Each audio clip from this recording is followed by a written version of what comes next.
teatreros mexicanos que han producido en otras partes del mundo. Esta línea me considero que permite abrir una reflexión importante y poner foco en estos mexicanos, artistas mexicanos, que han hecho una labor maravillosa y que al menos para mí resulta inspiradora y provocadora. Ese es el gran sentido que tiene desde nuestro punto de vista esta mesa y esta línea. Aprovechémosla. Y bueno, para coordinar la mesa, también me siento muy contento y orgulloso y honrado de poderles presentar al maestro Claudio Valdés Curi, un gran creador que es referencial en el teatro mexicano y en el sentido de que su trabajo ha podido verse prácticamente, me atrevo a decir que más de la mitad del mundo. Yo creo que es alguien a quien hay que aprenderle. Él ha generado un proyecto que se llama Teatro de Ciertos Habitantes y me parece que el mismo nombre de su compañía habla de su intención creadora, no como un fin sino como una plataforma. Quienes hemos visto proyectos escénicos del maestro Claudio, vemos criterios que de verdad conmueven y que intentan ligar a la humanidad entre sí. Sin más, porque leer su currículum sería larguísimo y de verdad creo que es una oportunidad enorme de que platiquemos con él, de que lo contactemos. Y una dedicatoria especial, digo yo, de esta mesa a la gente de los becarios, porque creo que ellos son los que todos los que estamos aquí vamos a aprender, pero pienso en ustedes y digo, aquí está la fuerza. Ellos son parte importantísima de lo que ustedes pueden lograr en lo inmediato. Y para mí eso tiene más sentido que todo. Sin más, muchas gracias a todos los que están acá y principalmente a ti, maestro. Muchas gracias.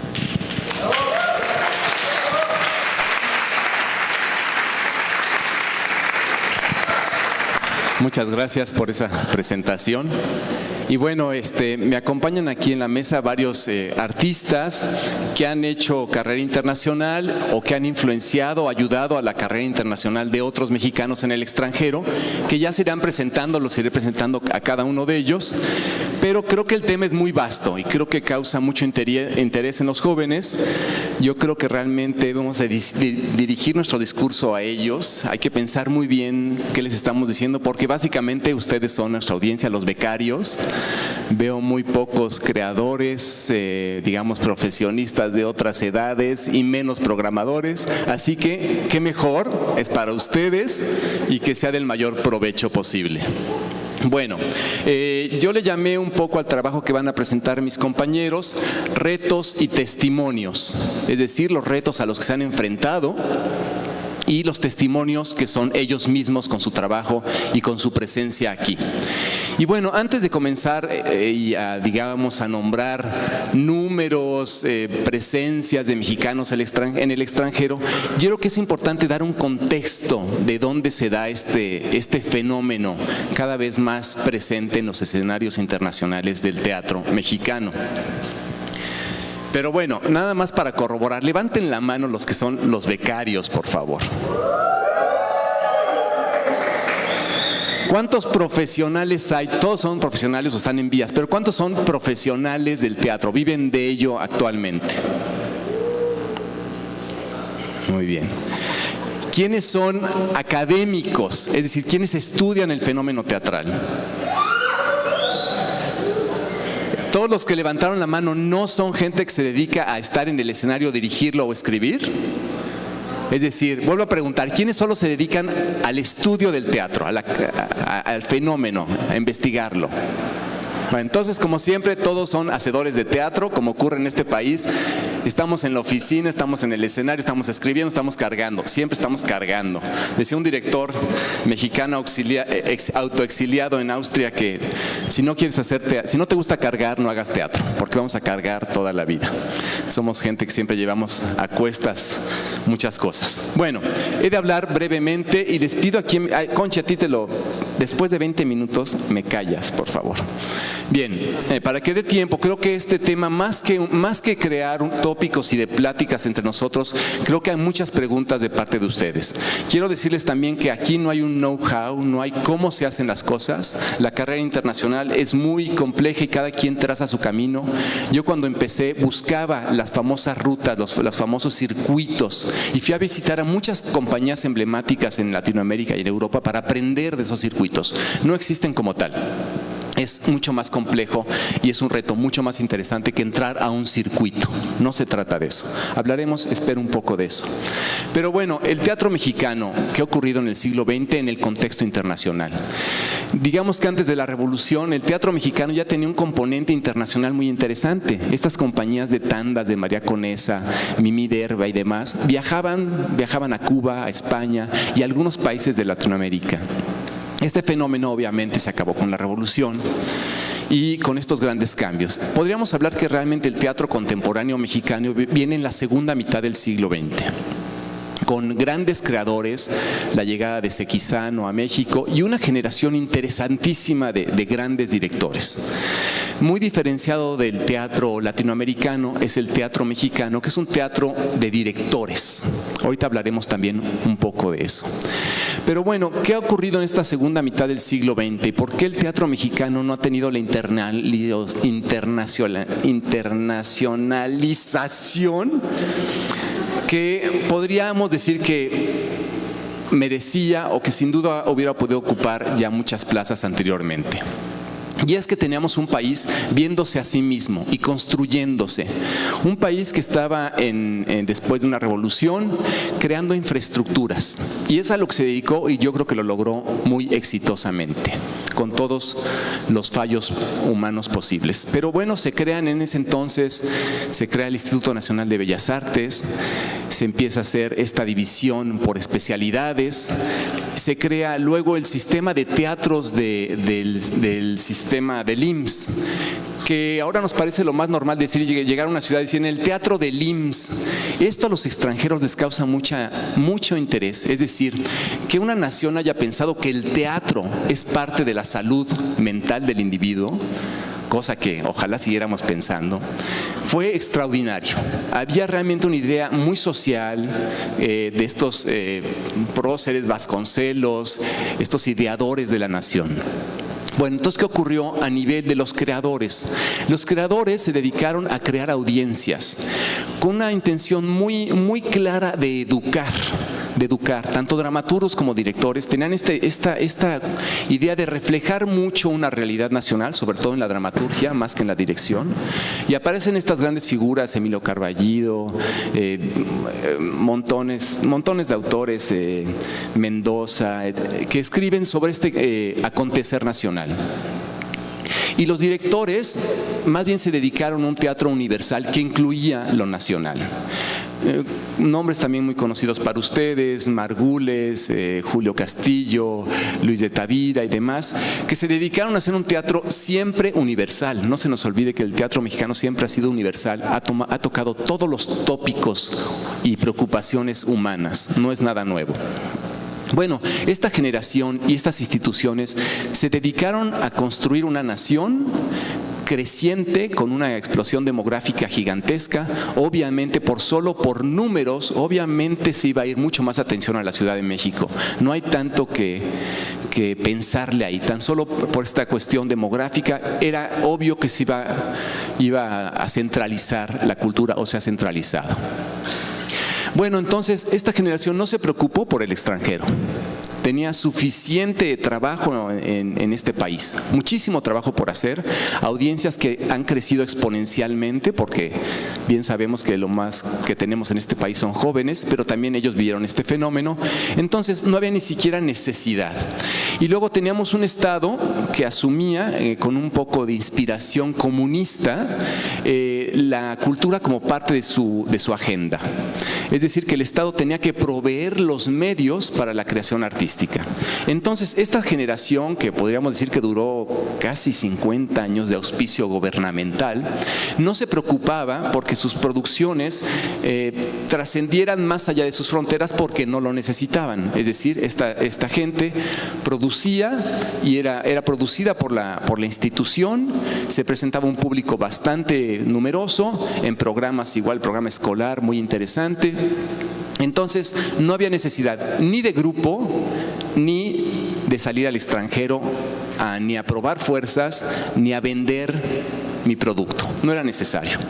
Sencillamente muy distinto a Latinoamérica, en el cual los grupos sobrevivían como tal, es decir, como una pequeña comunidad, sobre todo en contraposición a los gobiernos militares. La única manera de sobrevivir era en la estructura de grupo para poder hacer teatro.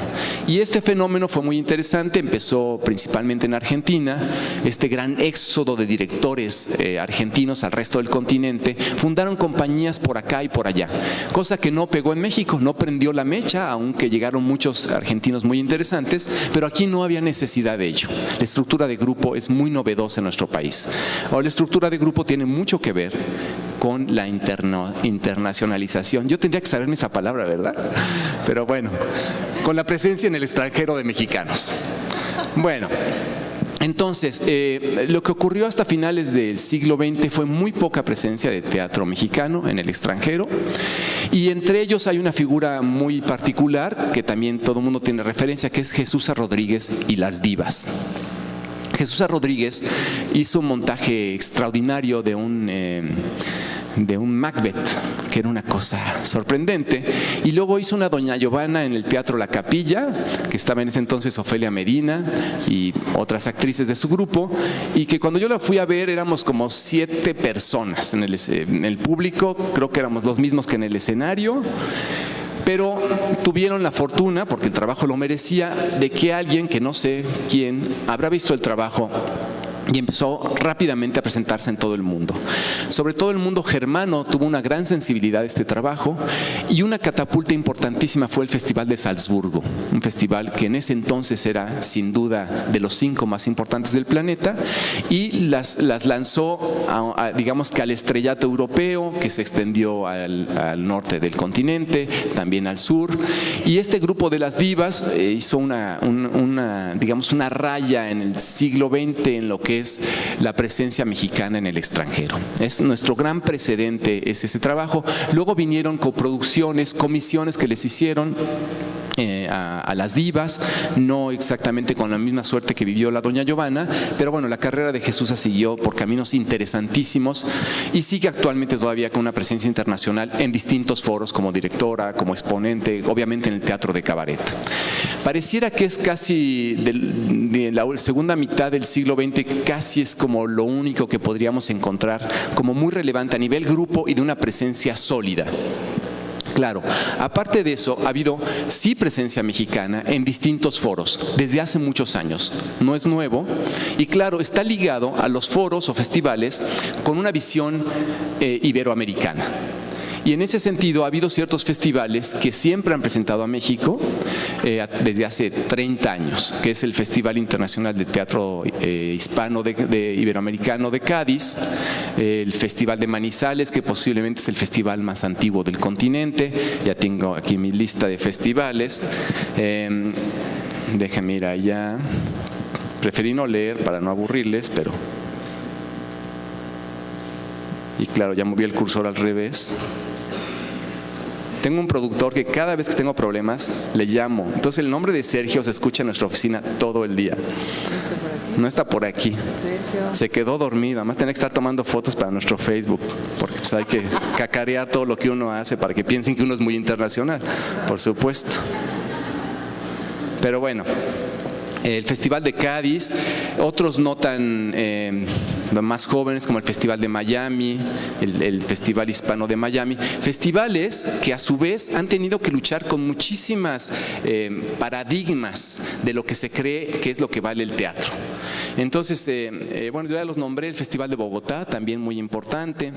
Otros festivales como el Festival Translatines en Bayona, en Francia, en San Sebastián, el Mercosur en Argentina, y festivales muy nuevos como el Festival Mirada de Brasil. Digo muy nuevo porque pareciera que Brasil no era Latinoamérica y como que de pronto en los últimos años se ha empezado a sentir un país latinoamericano. Y hicieron este Festival Latinoamericano de la ciudad de Santos y otros festivales hispanos que han aparecido no hispanos sino latinos o iberoamericanos en Brasil. Para que le echen ojo, hay varios muy interesantes. Pero bueno, la presencia mexicana en estos festivales siempre ha estado, por supuesto, pero básicamente como proyectos puntuales, una obra elegida que va, se presenta y a regreso desaparece o deja de presentarse, que es el fenómeno de teatro de director o de teatro de proyecto, que conocemos muy bien el fenómeno, es decir, un director que conjunta un grupo de creativos y de actores, tienen mayor o menor éxito con este proyecto, pero una vez terminado se deshace el grupo y todos corren a conseguir trabajo a otra parte. Muy comprensible también ese tipo de trabajo, y es el que ha inundado, ha tenido presencia internacionalmente, pero por lo mismo, por no ser compañías, no han construido una historia. Yo me puse ahorita a indagar de estos proyectos puntuales y pues son muchísimos, no valdría la pena nombrarlos. Quise enfocarme más bien en compañías y los proyectos que como proyecto han tenido más funciones, han tenido funciones en más de un país, para no hablar del caso o el fenómeno específico de una sola vez. Pero bueno, después de este fenómeno de Jesusa, viene Teatro de Ciertos Habitantes, que es mi compañía, que ya venía con un precedente internacional muy grande porque mi carrera como músico ya tenía muchos años trabajando en el ámbito internacional. Entonces, desde que fundé esta compañía, ha tenido un trabajo internacional desde muy pronto hasta la fecha. Ya tenemos 17 años, no voy a hablar de esta compañía, nada más daré unos cuantos números, pero sí, la compañía ya se ha presentado en más de 200 ciudades alrededor del mundo, en los 5 continentes.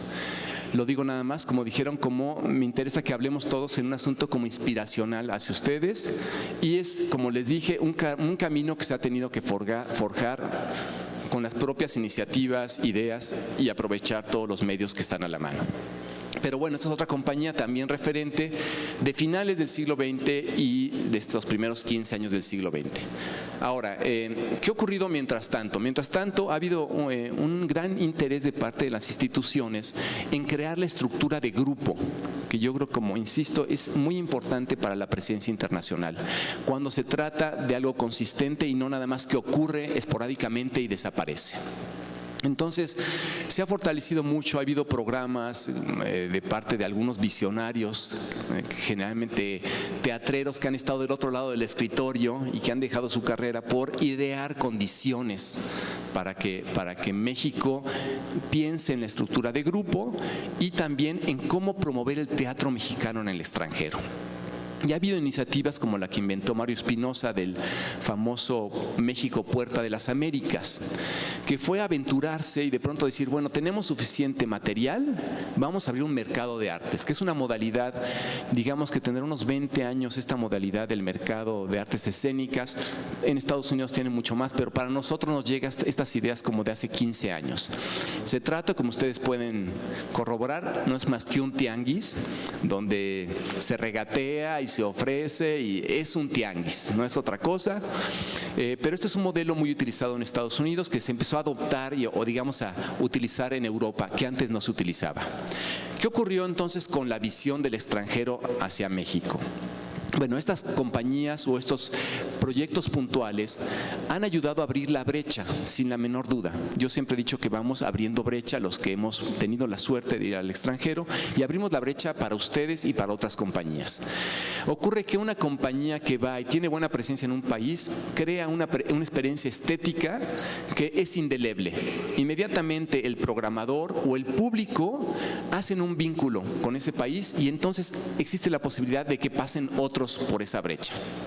Pero, ¿qué ha ocurrido? Ha estado el teatro latinoamericano muy desvalorizado en el siglo XX por los extranjeros del norte, digamos los que tienen dinero, y también por nosotros mismos. Y pues muy fácil de comprobar, digo, tan solo en los festivales nacionales hasta hace poco, siempre la programación más importante ha sido la programación internacional. La gente va a ver una cosa de Francia, aunque sea muy mala, pero es de Francia, o va a ver una cosa de Estados Unidos. El puro hecho de que sea al norte, el público va a comprar más boletos. Ayer me decía un amigo de un festival muy importante, dice, no te puedo poner el teatro grande porque si es de Latinoamérica no vendo boletos suficientes. Es una cosa que todavía persiste y no diré qué festival fue. Pero lo que ha ocurrido es que siempre ha habido mucha reticencia al teatro latinoamericano, también mucho al teatro mexicano por malas experiencias, posiblemente, no lo sé. Pero el fenómeno fue muy curioso porque estos festivales, vamos a hablar del caso de Europa. Europa ha sido siempre muy europacentrista. Estos grandes festivales, como el de Salzburgo, Edimburgo, etcétera, siempre han gustado de afirmar grandes figuras, estas grandes estrellas del teatro europeo, que ellos consideran que si es el mejor de Europa, es el mejor del mundo, y afortunadamente eso está cambiando rápidamente, como todo está cambiando rápidamente. Entonces se autoprogramaban, pero hubo otros visionarios como la directora del Kunstfestival des Arts de Bruselas, que empezó a romper el paradigma y empezó a salir al mundo a buscar las nuevas grandes compañías, los nuevos grandes directores. Y esta es una carrera que ella comenzó y que todos empezaron a imitar. ¿Qué ha ocurrido? Que las audiencias se han aburrido de verse a sí mismos, de ver a los mismos, y entonces los europeos vieron la necesidad de incluir otras voces, otros colores a su programación. Todo esto lo cuento porque no podemos hablar de teatro mexicano al extranjero sin dar el contexto internacional. Entonces Freelazen fue la primera en agarrar sus boletos e irse a viajar por el mundo, y de ahí detrás de ella vinieron otros tantos más que hasta ahora persiste.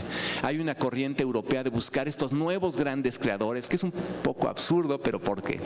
Encuentran al gran creador, pero a la siguiente temporada ya lo desechan porque quieren encontrar al nuevo gran creador, y es una cosa un poco extraña. Pero es una competencia en la que se encuentran todos en los aeropuertos, se saludan y nadie dice a dónde vas, y ya como aquel código de que no digas a dónde vas y se van a encontrar en el mismo festival, en el mismo secreto, porque no hay secretos. Pero bueno, esa es una estructura muy actual en la cual los presentadores europeos están viajando por todo el mundo buscando nuevas expresiones. Un fenómeno que ha contaminado también a los ingleses, a los norteamericanos y a los canadienses.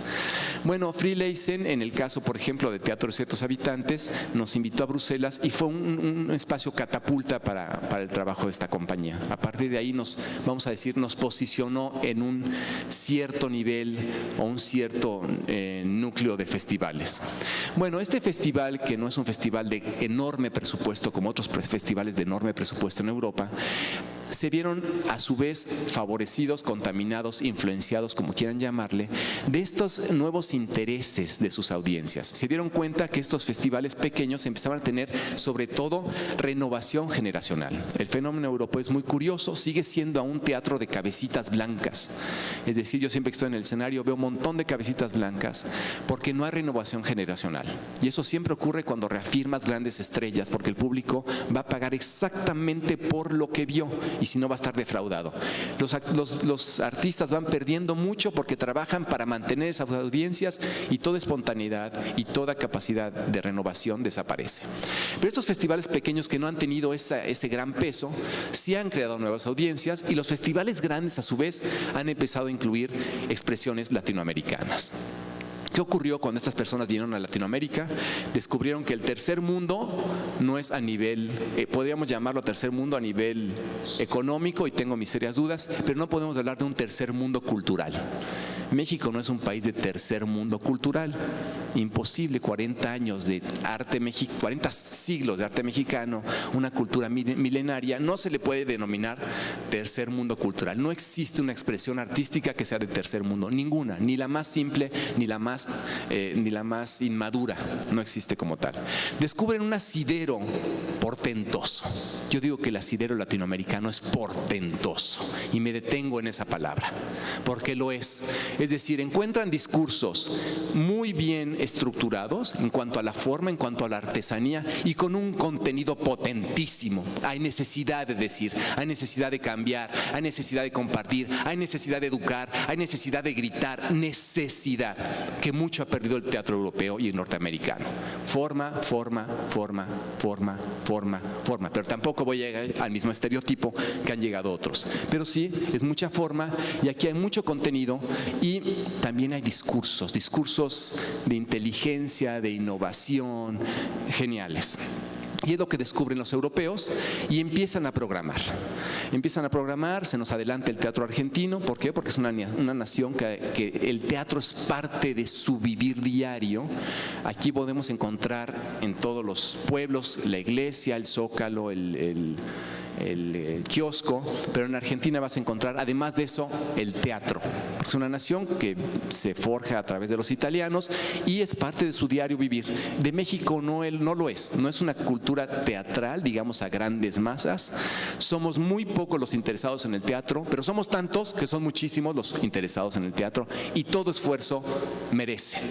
Bueno, entonces, digamos que estas instituciones visionarias, Mario Espinosa lo de nombrar, o si no lo nombré ya, crea Puerta de las Américas y se lanza a exponer el teatro mexicano al mundo, a invitar programadores que vengan y vean. En un principio yo podría decir que la infraestructura o el mercado estaba más organizado que los propios artistas y por supuesto que la propuesta a dar. A lo mejor la propuesta no tenía todavía como para abrir a un mercado de artes tan grande. Sin embargo, eso se ha ido ajustando, ya no existe el mismo presupuesto, sigue existiendo este mercado que es el Encuentro Nacional de Artes, el Encuentro de Artes Escénicas, que es el que organiza el FONCA, pero sigue esta cuestión de diálogo de mercadeo. En imitación a lo que ocurre en Estados Unidos. Estados Unidos tiene 4 conferencias anuales por cada una de sus regiones, en las cuales hace convivir, hace llegar a todos los programadores y literalmente cada quien tiene su material y va a este mercado, compra su stand, que es una cosa muy moderna, que muchos también se encuentran muy decepcionados de este modelo porque todo va cambiando y todo se va agotando. Este modelo, digamos, su conferencia más importante se llama APAP, que es... no voy a intentar traducirlo, es APAP, que está en Nueva York durante enero y congrega a gente de todas partes del mundo, no nada más a los americanos, y el ISPA, que es otro congreso internacional muy importante que ocurren paralelamente. Y bueno, ahí empezó México a apoyar a mexicanos que fueran al APAP y fueron varias comisiones con showcases de 10 minutos o media hora de presentarnos ahí. Y bueno, hubo cosas muy buenas que empezaron a viajar, pero sobre todo empezamos a tener presencia en estos mercados y algunos grupos empezaron a abrir la brecha de los pocos contratos que empezaron a conseguir. También se hizo un fideicomiso México-Estados Unidos que ayudó a este proyecto, que era un proyecto bilateral, que claro, venía de abajo, venía de los hacedores de teatro, de los visionarios de las instituciones, pero no de los gobiernos, principalmente el de Estados Unidos, que en cuanto pudo retiró el presupuesto porque estábamos saltando las trancas y en cuanto pudo deshizo también la sección cultural de la embajada hace poco, pero bueno, esos son otros intereses que no nos competen. Es decir, siempre queda de nuestro lado de los artistas abrir la brecha. Y bueno, cuando los artistas están en el escritorio y nos ayudan, es genial. El fenómeno fue muy distinto con Estados Unidos. El fenómeno de incluir teatro latinoamericano o mexicano en su programación ha tenido más que ver con estrategias. Los gringos son muy buenos para estrategias comerciales. Los presentadores tenían la intención de, viendo la cantidad de mexicanos y latinoamericanos en sus regiones, de congregarlos y tener más butacas vendidas. Eso fue lo que llamó a los presentadores americanos a acercarse a las compañías latinoamericanas. Proyecto no logrado porque estas grandes poblaciones de migrantes o exmigrantes no tienen una tradición teatral, vienen generalmente de sustratos campesinos, obreros o indígenas que no han tenido como el teatro como parte de su vida, siguen sintiéndose excluidos de esa expresión. Incluso los que ya ya no se reconocen como hispanos, siguen teniendo aún lejanía con el teatro o las expresiones, porque se han tenido que hacer por fuerza a la manera americana de vivir. Han tenido que, para sobrevivir, casi olvidar su pasado. Entonces no se logró, no se ha logrado hasta la fecha. Llevan 15 años de intentar este proyecto, pero lo que se ha logrado es que los proyectos mexicanos se han presentado ante audiencias americanas y han sido muy aceptados. El paradigma sigue siendo muy interesante. Ana sabe muy bien de qué hablo cuando hablo del paradigma, porque tanto en Europa como en Estados Unidos se sigue esperando que el mexicano hable solo de la realidad nacional. Claro que es muy importante, pero no significa que es lo único que podemos hablar. Es decir, el europeo ha esperado mucho, sobre todo países ligados en historia como España, ¿no? Yo solo les diré que en una obra que hice, que salía un eunuco árabe, un eunuco que además era árabe, que hacía de un eunuco árabe, de la historia de los cantantes castrados italianos en Europa. Me preguntaron que si estábamos reivindicando al ejército zapatista a través de este señor. Entonces, para que nos demos cuenta es la cantidad de preconcepciones que hay para que se pueda ver el trabajo de Latinoamérica. Sin embargo, ese es nuestro trabajo. Nadie va a romper el paradigma más que nosotros mismos. Las audiencias americanas conocen poquísimo de su vecino, saben del narco, principalmente mariachis, folclórico, y creo que se acabó. Entonces, presentar una obra que habla de un tema internacional o de preocupación del ser humano es muy difícil. Sin embargo, una vez que estas audiencias han descubierto este nivel de maduración de discurso y los contenidos, cambia el paradigma, se hacen otro tipo de relaciones y cada vez más hay presentación de mexicanos, hay búsqueda de presentadores que vienen a México a ver qué llevan a sus audiencias. El caso latinoamericano ha sido distinto. Digamos que ha sido una autodevaluación, como he dicho, el caso mexicano de buscar primeramente lo que viene del primer mundo, ha ocurrido con los festivales latinoamericanos también. Es decir, que las expresiones de los vecinos o de ellos mismos han sido depreciadas por darle más importancia, pero ha cambiado rápidamente y bueno, a diferencia de los americanos, no se sorprenden de que unos mexicanos hablen o presenten una obra de Molière o de Beckett o de quien quiera. No se han sorprendido de ellos porque han sido igualmente universales en sus contenidos. Pero también el mundo latinoamericano se ha descubierto a sí mismo. Ha sido una cosa de enamoramiento entre naciones, fascinante. Y cada vez se encuentra más que el público acude. Pero las compañías que hemos viajado hemos siempre tenido que cambiar esta situación. Nosotros fuimos al Festival FIBA de Buenos Aires en el 2008. Tenían 10 años de no presentar una obra mexicana. Tenían un recelo espantoso. Y la gente nos dijo, literalmente, que fue al teatro, que estuvo lleno afortunadamente, porque no encontró boletos para otra cosa. Sea como sea, es el trabajo que tenemos que hacer. Bueno, ese es el contexto en el que se da. ¿Y qué ocurre a últimas fechas? Ocurre que estas apuestas de mercados, estas apuestas a que se hagan compañías, han tenido estupendas resultados. Y ya me dice Conchi que me calle. Me voy a callar en un instante. Bueno, estupendos resultados. Hay compañías ahora que están viajando por el mundo. Voy a dar unos referentes porque no están aquí sus representantes. Bueno, los diré de memoria y me disculparán los que están en el streaming si es que alguien va a ver esto, pero bueno, está Lagartijas Tiradas al Sol con una gran actividad internacional. Digo los nombres para que busquen, igual ya los conocen, pero busquen en sus páginas, son lo mejor, ver referentes de quién cruzó por ahí, porque entonces el programador de ese país o ese lugar va a estar más abierto a sus propuestas. Lagartijas Tiradas al Sol con una gran carrera internacional, Línea de Sombra, sobre todo con el proyecto Amarillo, muy exitoso. Vaca 35, un grupo muy joven que está trabajando mucho en coproducciones internacionales. ¿Quién más tenemos? Kraken Teatro, que también ha hecho cosas en el extranjero. Y claro, los que se van a presentar aquí como Ana. Hugo Revillaga como director, ¿no? Con Tapiocaín. Y voy nada más a dar las líneas generales, Conchi, si me permites, y luego ya me callo. Bueno, ha habido también directores con mucha actividad internacional, Martín Acosta, el mismo Luis de Tavira, José Solé de otras generaciones anteriores. Mauricio García Lozano, David Gaitán, voy a decir nada más algunos nombres. Pero bueno, estamos hablando de directores, de dramaturgos, va a hablar Conchi, es un área interesantísima que se mueve con sus propias reglas, y como no tienen que llevar gente y ni cosas de las que tenemos que cargar los teatreros, sino un texto que se puede pasar en línea, tiene una actividad posiblemente sorprendente. El caso de la dramaturgia de México es un caso particularísimo. Hay países que están produciendo muy buen teatro, muy aceptado en el resto del mundo, pero no tienen dramaturgos. México es una cosa de dramaturgos. Ahora sí, como antes decían los directores de ópera, levantas una piedra y sale una soprano, levantas una piedra y sale un dramaturgo en este país. De veras, hay muchísimos. Bueno, está el área de diseño, que nos va a hablar Jesús de ello, también interesantísima. Se sorprenderían de la fuerza, de la diversidad que tiene la expresión mexicana, ganadora de concursos del más alto nivel. El siguiente premio que podrían darle a México será de la Luna, porque hasta ahorita han tenido los mejores. Él hablará de eso. Muchos premiados, no me toca hablar de ellos, van a hablar ellos mismos. Hay programas muy interesantes también de dramaturgia que hablar Conchi, que es en Royal Court y LARC. Ya no voy a hablar de las obras que han ido por el mundo, ni modo, que se hagan honor por sí mismas. Ahorita hablaré del Drama Fest.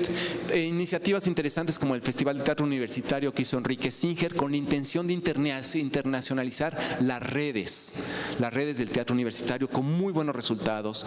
O proyectos como el Teatro del Cuerpo, que se convirtió en Transversales, que es una especie de encuentro de artistas que también ha generado un montón de relaciones a nivel humano, de crear, semillero para creaciones y coproducciones.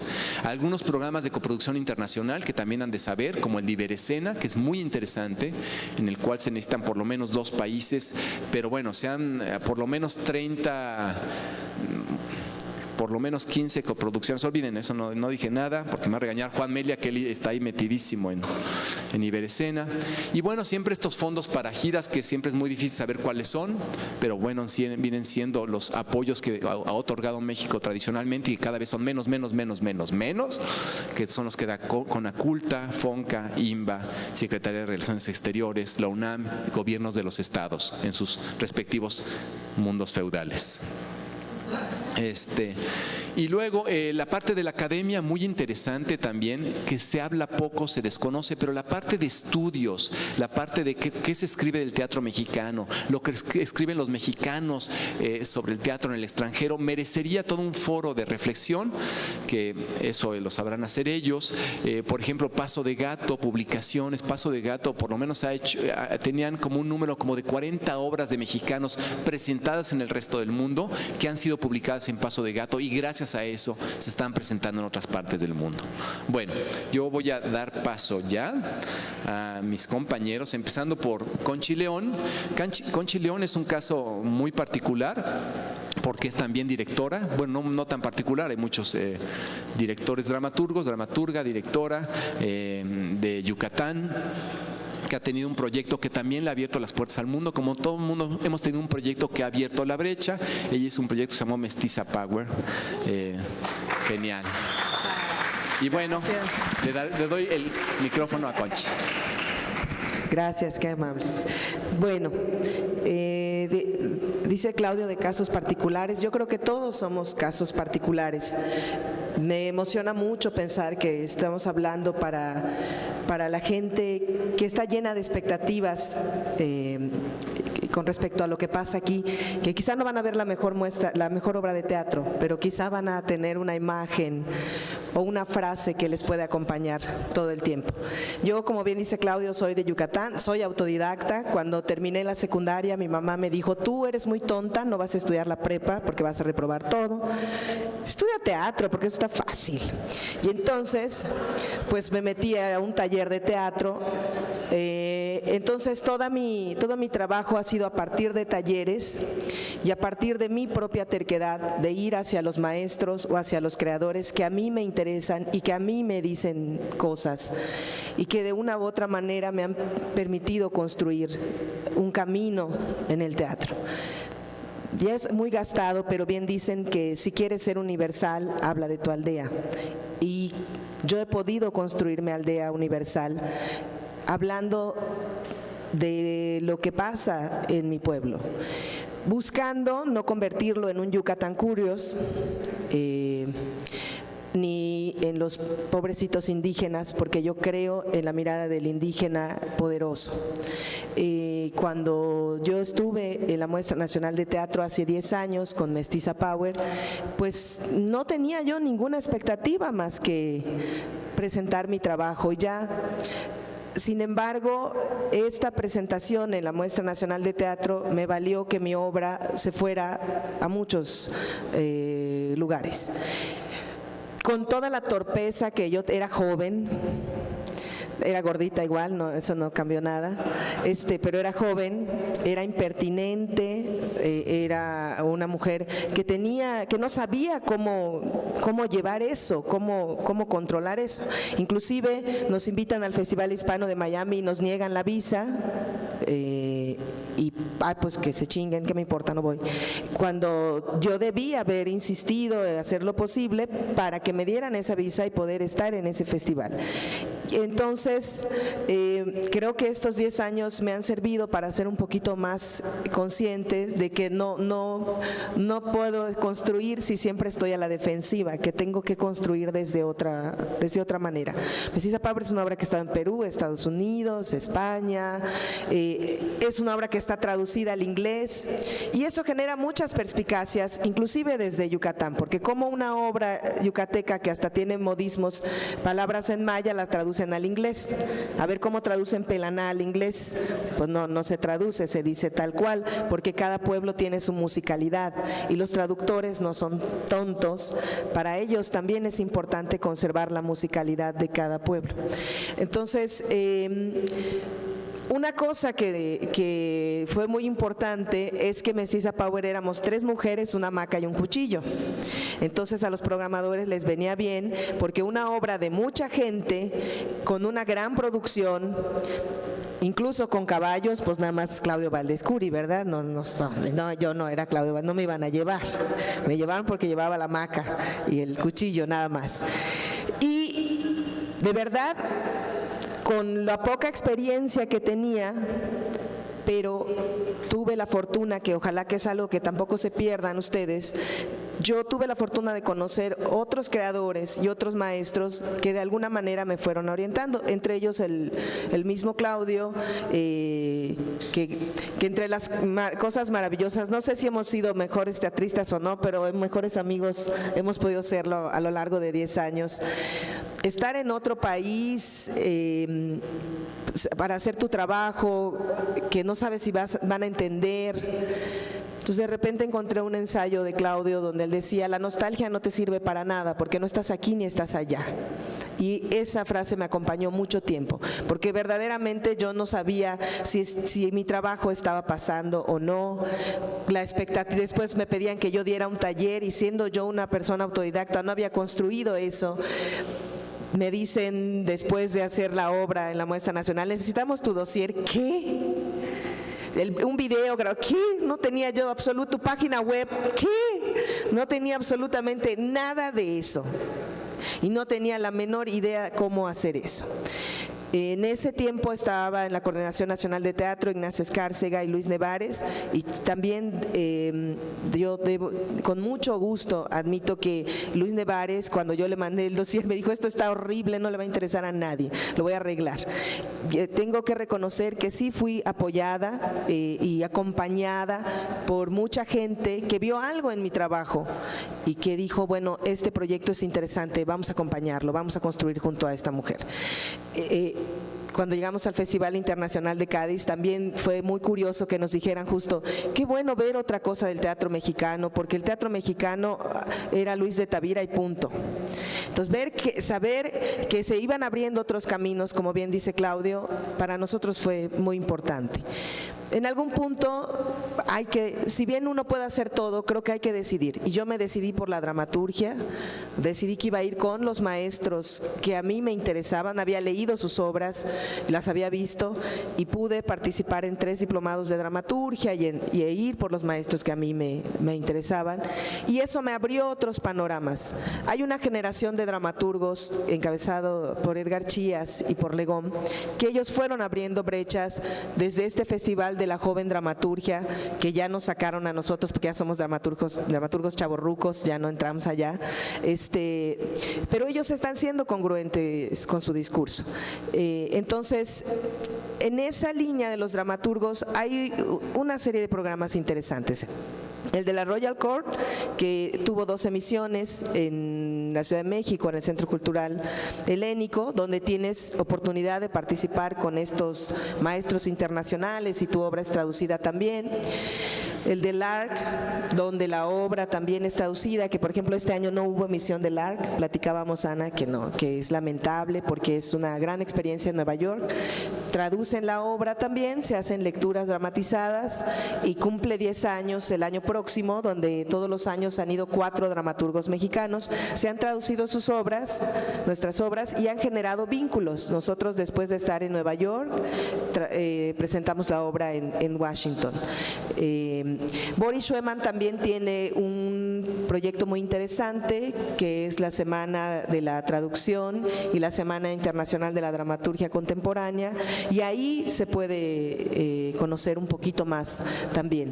Decía Edgar Chías que la obra traducida es tu obra y es un poco más, porque es algo que tú no esperas. Tú haces tu texto y no estás pensando que va a traducirse y se va a presentar en otros países, donde tú este año de hecho estuve yo en Alemania, donde tradujeron mi obra.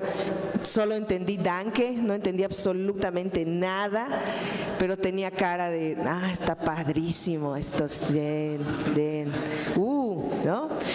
Y un poco por ahí fui aprendiendo cuando me decían, queremos invitar Mestiza Power porque es una obra que habla de los indígenas. Sí, vamos a invitar Mestiza Power porque habla de la violencia de la mujer. Sí, es de la violencia, por supuesto. Entonces yo fui desarrollando cierta inteligencia porque a mí me importa que mi obra esté. Y entonces acepté. Ustedes saben que en el teatro tenemos que aceptar las ofertas. Acepté todas las ofertas para que mi obra estuviera presente. Y precisamente este año cumplimos 10 años de estar moviéndonos con esa obra. Y bueno, yo lo que les diría es que es importante construir sus propias estrategias, establecer vínculos con sus compañeros de otros estados, con los maestros que a ustedes les importan y que les dicen cosas, hacer todo lo posible por estar. También hay festivales, Patito, donde les van a llevar y nadie se presentan y les van a dejar olvidados, no les van a dar ni de comer, ustedes tienen que conseguir todo. Entonces hay que pensar bien en eso. Yo quiero estar en el extranjero en un festival que no tiene trascendencia. Por ejemplo, ahora en este de Heidelberg, a partir de que mi obra se traduce al alemán, me buscan de la República Checa para traducir mi obra en checo. Si en alemán no entendí nada, en checo, bueno, va a ser una cosa verdaderamente dramática para mí. Pero bueno, yo creo también que no he traicionado mis propios intereses, porque sí he estado muy pegada a la dramaturgia. Y como bien decía Claudio, la dramaturgia mexicana ha generado una serie de movimientos muy interesantes. Alejandro Ricaño, por ejemplo, con su obra Más pequeños que el Guggenheim, ha estado en un montón de lugares. Humberto Robles es un dramaturgo muy, muy traducido y muy puesto también. Saúl Enríquez, Antonio Zúñiga. Bueno, podríamos hacer como una larga lista. Hay muchos más de lo que nos imaginamos.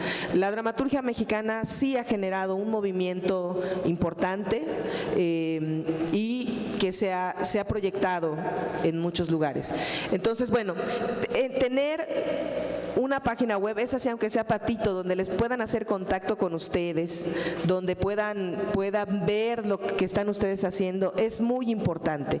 Entonces creo que sí hay que generar una serie de estrategias básicas. Tener un buen video, tener una página donde ustedes les puedan contactar, donde puedan ustedes subir sus textos y la gente pueda leer sobre lo que ustedes están construyendo. Asumir los tiempos, porque si les deja el avión, que les va a llevar a Japón, pues, ¿no? Entonces, no estemos más ocupados en el Facebook poniendo que se van a Japón a estar ahí para poder viajar. Creo que eso sí lo he podido yo construir en estos 10 años. He sido una mujer que no ha sido sorda a las recomendaciones de la gente que quiero y en la que creo. Y creo que eso me ha acompañado estos 10 años y he podido abrir una brecha. Entonces, aunque esté muy usado, yo les diría de verdad, si quieren ser universales, no dejen de hablar de su aldea. Gracias.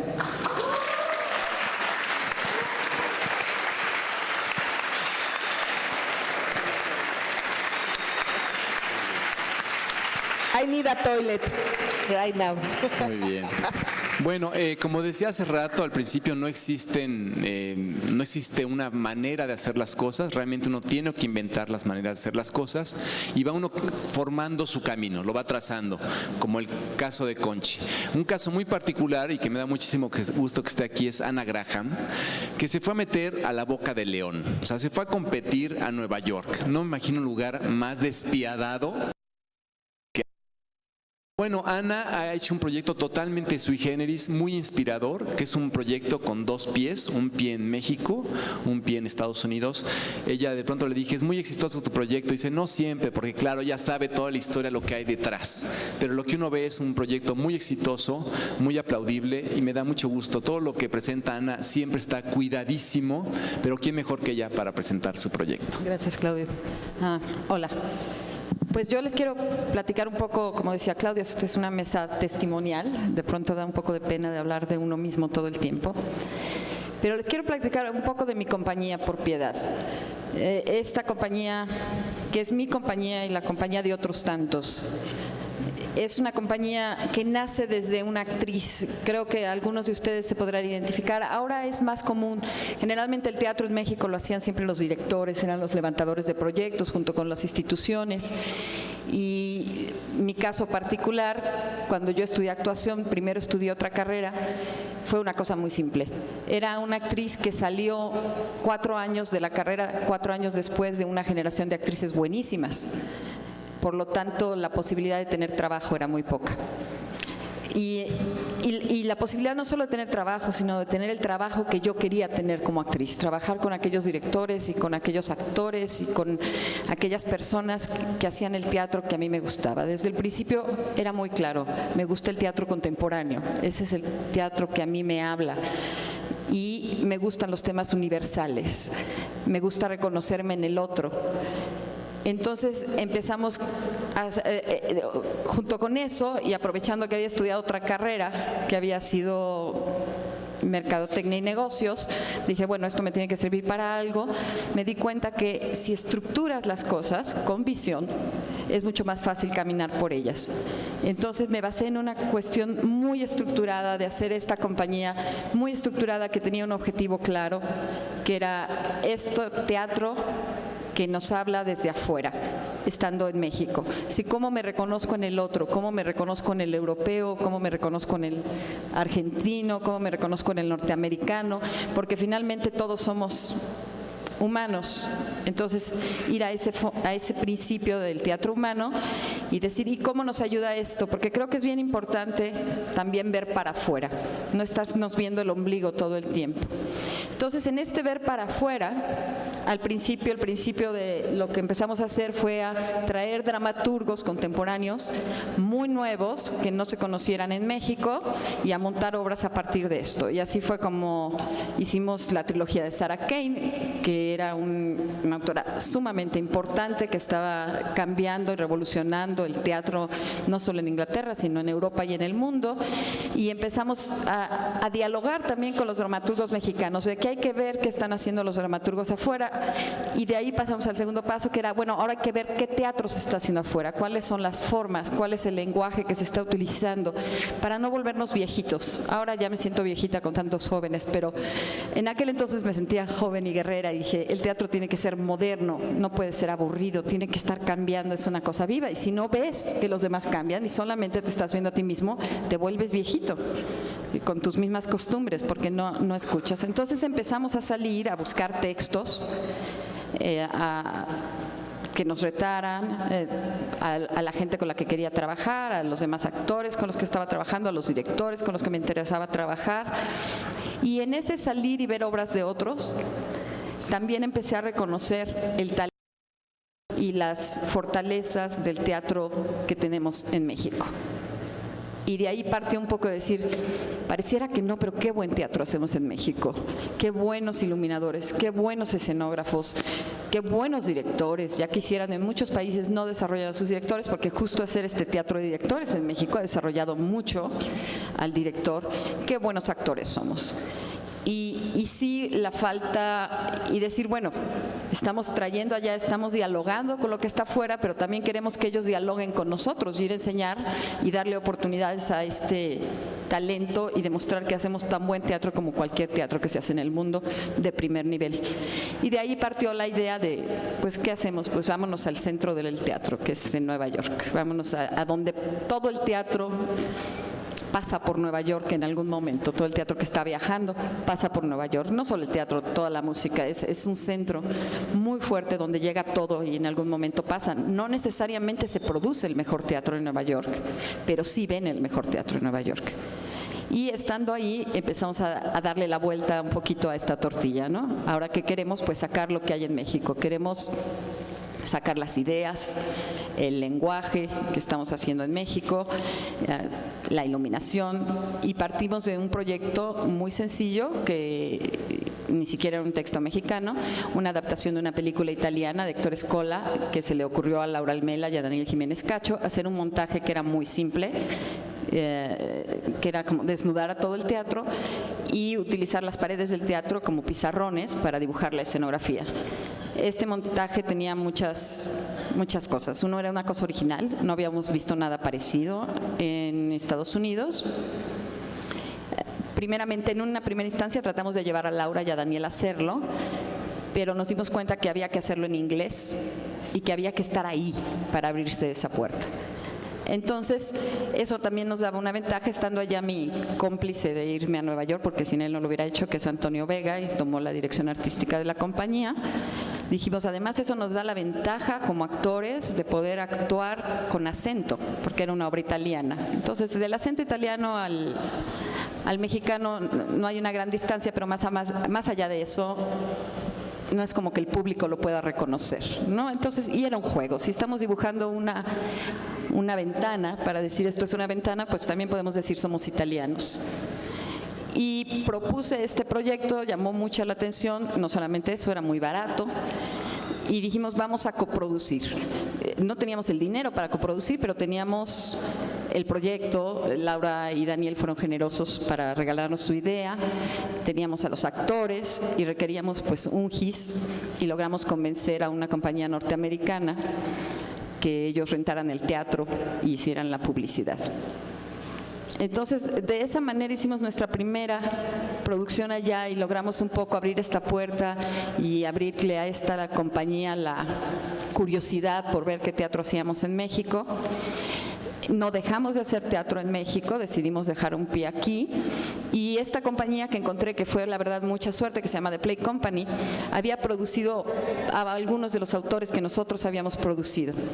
Y entonces en ese momento decidimos producir las dos compañías a un autor alemán que se llama Roland Schimmelpfennig con la obra El Dragón Dorado, nada más que nosotros la produjimos más rápido que ellos. Entonces tuvimos la suerte pudieran venir a ver el montaje que hicimos nosotros. Y en invitarnos se nos abrieron muchísimas puertas, porque bueno, dialogaron con otros directores, con las instituciones, vieron cómo hacíamos el teatro en México, y de eso se trata, de dialogar, de ver qué haces tú que está mejor o que es más funcional de lo que hago yo, y qué hago yo que te puede enriquecer el teatro a ti, cómo produces. Les gustó mucho, vieron, les abrimos los ojos a esa calidad del teatro mexicano, y hicimos un trato con esta compañía de tener una relación larga. Estamos hablando de una relación, llevamos 3 años trabajando con ellos, donde pues extrañamente ellos ponen la mayor parte del dinero de todo lo que hacemos nosotros ponemos nuestro trabajo, y es ese pequeño contacto bien nacido con un trabajo de calidad nos ha abierto puertas para otros lados. Trabajar en otro idioma, debemos de decir, también nos abrió las puertas porque pudimos penetrar al mercado europeo con el inglés y al mercado asiático con el inglés. Es más fácil cuando estás solo trabajando en español, cuesta un poco de trabajo porque tienes que trabajar con subtítulos. Y pues a partir de eso dijimos, bueno, ¿qué más? No podemos solamente centrarnos en, ok, somos nosotros dos actores que queremos hacer teatro, ciertamente, pero hay más talento en México. ¿Y quiénes somos? Necesitamos traer textos nacionales, necesitamos que escuchen la voz de nuestros dramaturgos. Hicimos otra serie que se llamó Hecho en México, en Nueva York, donde hicimos una pequeña curaduría, tradujimos a 3 autores mexicanos contemporáneos, le dimos una lectura dramatizada con un elenco bicultural de actores americanos, actores mexicanos, directores americanos, y a diferencia de lo que hace el AR, que es fijar los ojos en el proceso de la traducción, nuestra idea era abrir la puerta a la producción en Nueva York de obras de dramaturgos mexicanos. De esas 3 obras que se presentaron, que fue una obra de Alejandro Ricaño, una de David Holguín y una de Legom, la obra de Legom, que tiene el elegante título de Odio a los putos mexicanos, tuvo muchísima aceptación, y 2 semanas después de esa presentación estábamos hablando de producir la obra en Nueva York, de alguien más que quería producir esa obra en Nueva York. Esa traducción, a partir de que se produjo la obra en Nueva York, se tradujo después al ruso y hubo una producción en Kazajstán, creo, una cosa por el estilo, y lentamente la obra ha agarrado su camino, ¿no? Hay universidades que nos hablan y nos dicen, queremos el texto de Odio a los putos mexicanos, no para este año, pero para dentro de 2 años tal vez, y ha ido el texto rolando en algunas otras ciudades de Estados Unidos. Working on a Special Day, que fue la obra que hicimos del proyecto de Laura y Daniel, de ahí caminó a otros festivales que no hemos platicado el formato de Fringe, y sería interesante para los que les gusta viajar que conozcan que existe el formato de Fringe. El Fringe nace en Edimburgo y es básicamente un festival enorme donde cualquiera que se pueda pagar su renta del teatro, su estancia en Edimburgo durante un mes y su publicidad puede participar. ¿Qué hay que hacer? Hay que conseguir un teatro, hay que conseguir el dinero para viajar, hay que comer, y luego hay que competir con otras 3,000 obras para que la gente vaya y para que los programadores vayan y para que los críticos hablen de tu obra. Es un trabajo durísimo, especialmente en Edimburgo, porque son 3,000 obras, es el primer festival, pero es muy, muy importante. Todo mundo va a Edimburgo, y si logras que tu obra sea vista ahí, tienes la posibilidad de salir a otros festivales. Pero hay ese circuito de Fringe, ese formato se ha reproducido en otros países y ha tomado las características muy distintas.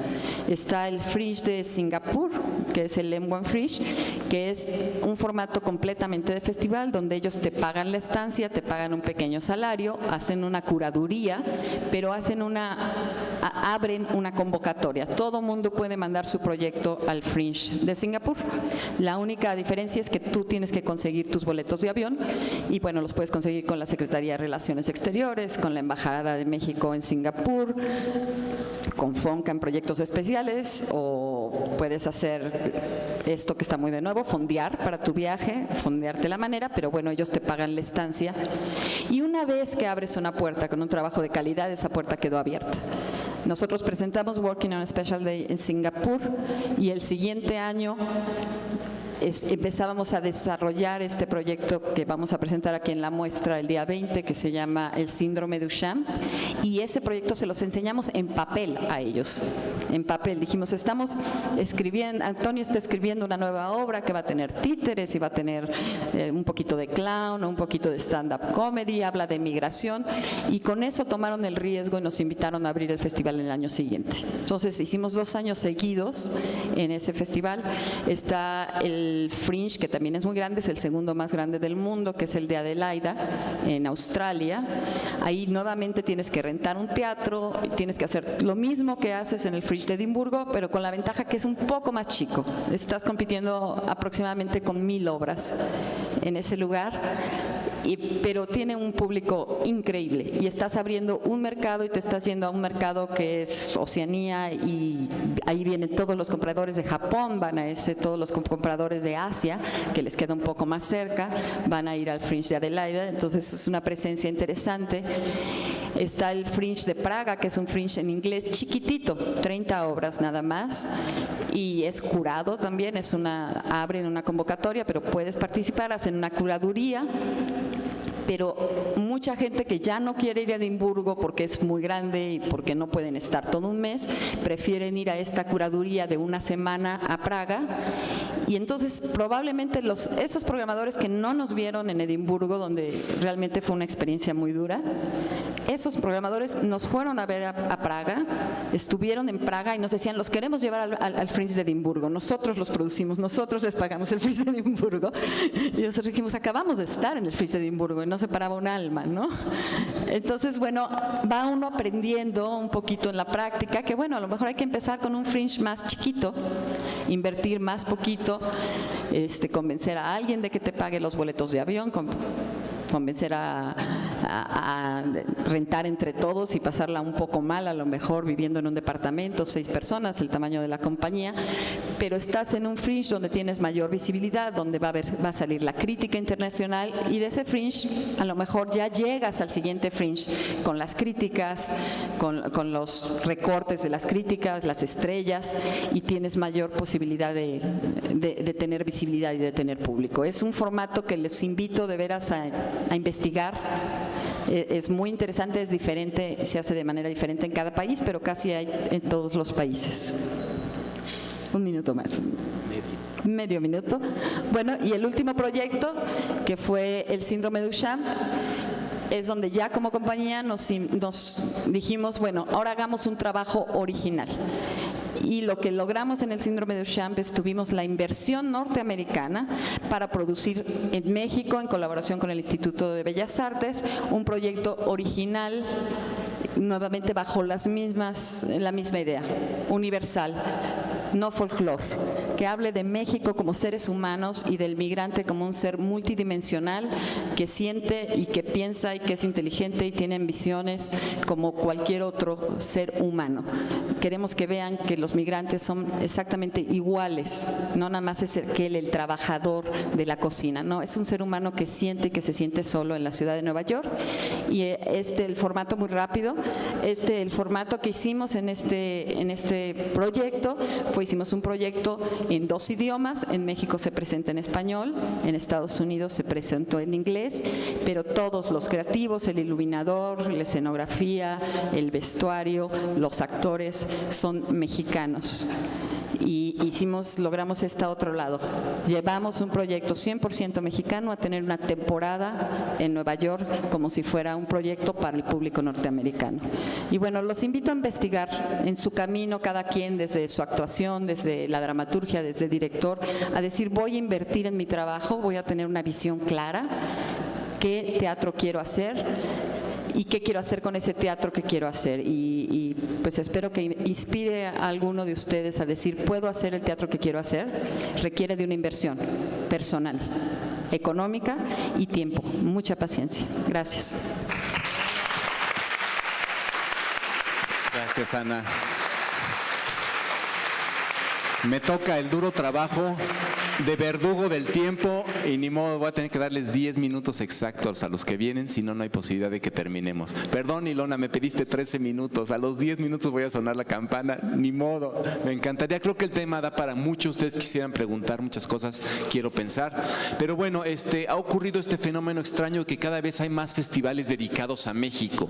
Eso tiene que ver con el reconocimiento al trabajo que se hace, digamos, de referentes muy antiguos. Bueno, de hace unos 15 años fue el Festival Grec, que que es un festival de Barcelona gigantesco que hizo un foro a México, el Festival de Cádiz, que siempre ha invitado a México, pero tuvo su foco en México en el 2010, el Festival Mirada de Brasil en el 2012, la Fira de Tárrega, que también ha sido una gran catapulta para trabajos de mexicanos en España en el 2013, y uno muy importante fue el Festival de Heidelberg Stuttgart 2015, que Ilona Goyeneche tuvo digamos, la responsabilidad enorme de hacer la selección de qué obras iban a ir de México.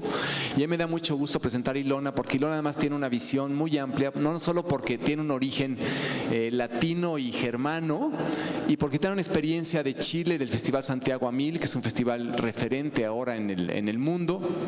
Y bueno, creo que ella nos puede dar la mirada del otro, aún siendo ya una mexicana honoraria, tiene la mirada del otro, que es importantísima y que muchas veces se nos olvida considerar. Le doy la palabra a Ilona. Muchísimas gracias por poder estar acá y compartir con ustedes esta mesa. Yo, como ya dijo Claudio, voy a hablar sobre la experiencia de México como país invitado durante el Festival de Dramaturgia Contemporánea Heidelberger Stückemarkt, que es una ciudad en Alemania. Quizás un poco para poner en contexto, en Alemania hay unos 3 a 4 festivales importantes de dramaturgia contemporánea que son claves, diría yo, porque permiten visualizar la escena de dramaturgia contemporánea de habla alemana en Alemania, porque reúnen obras de Suiza y Austria también. Creo que es importante ese formato porque hay una gran producción de dramaturgia en Alemania, como igual aquí en México, y justamente estas instancias y estos festivales permiten dar cuenta un poco de cuáles son los nuevos autores, las nuevas obras y las nuevas tendencias. La particularidad del Heidelberger Stückemarkt es que ese festival tiene anualmente un país invitado y este año fue México.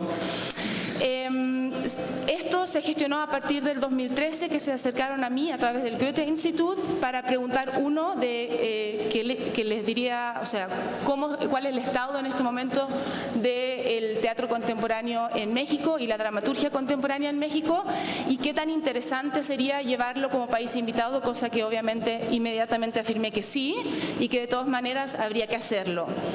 Eso implica, me dieron como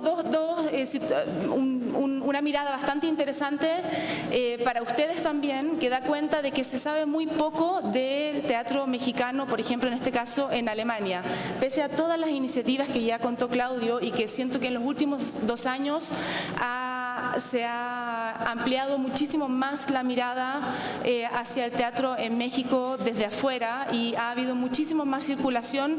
Sigue sabiéndose bastante poco y eso fue una de las grandes como iniciativas de considerar a México como país invitado en este festival. La invitación implicó llevar 3 a 4 montajes de contemporáneos mexicanos y 3 textos contemporáneos que se iban a presentar, que se iban a traducir y que se iban a presentar en lecturas dramatizadas durante el festival, y que además iban a participar en un concurso y para seleccionar a mejor obra extranjera, y que también iban a participar en premio del público. Al momento de hacer la selección, que me parece bastante clave, me vi enfrentado al gran desafío de, con solo 3 a 4 obras y 3 textos, representar la escena contemporánea mexicana. Yo creo que eso es bastante difícil por la multiplicidad que existe en textos, en obras, en autores, en montajes, porque el país es muy grande, porque la diferencia entre el norte y el sur en Yucatán y el DF son diametralmente opuestas y muy diferentes, y eso de alguna forma me vio enfrentada a la obligación y a la responsabilidad de tratar de ser lo más representativa en la elección.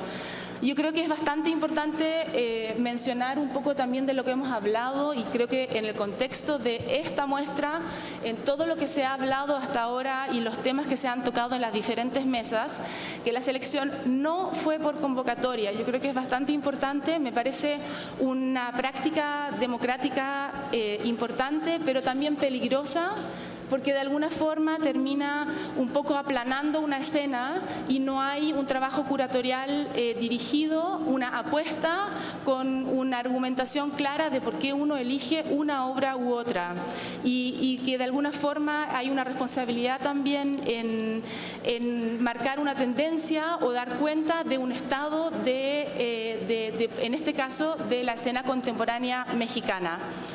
Finalmente, las obras invitadas fueron Amarillos, de Teatro Línea de Sombra, Se rompen las olas, de Mariana Villegas, que es parte del repertorio de Lagartijas tirada al sol, Mendoza, de Los Colochos Teatro, y de los textos fueron Precisiones para entender aquella tarde, de Hugo Wirth, Padre fragmentado en una bolsa, de Ángel Hernández, y Santificarás las fiestas, de Conchi León.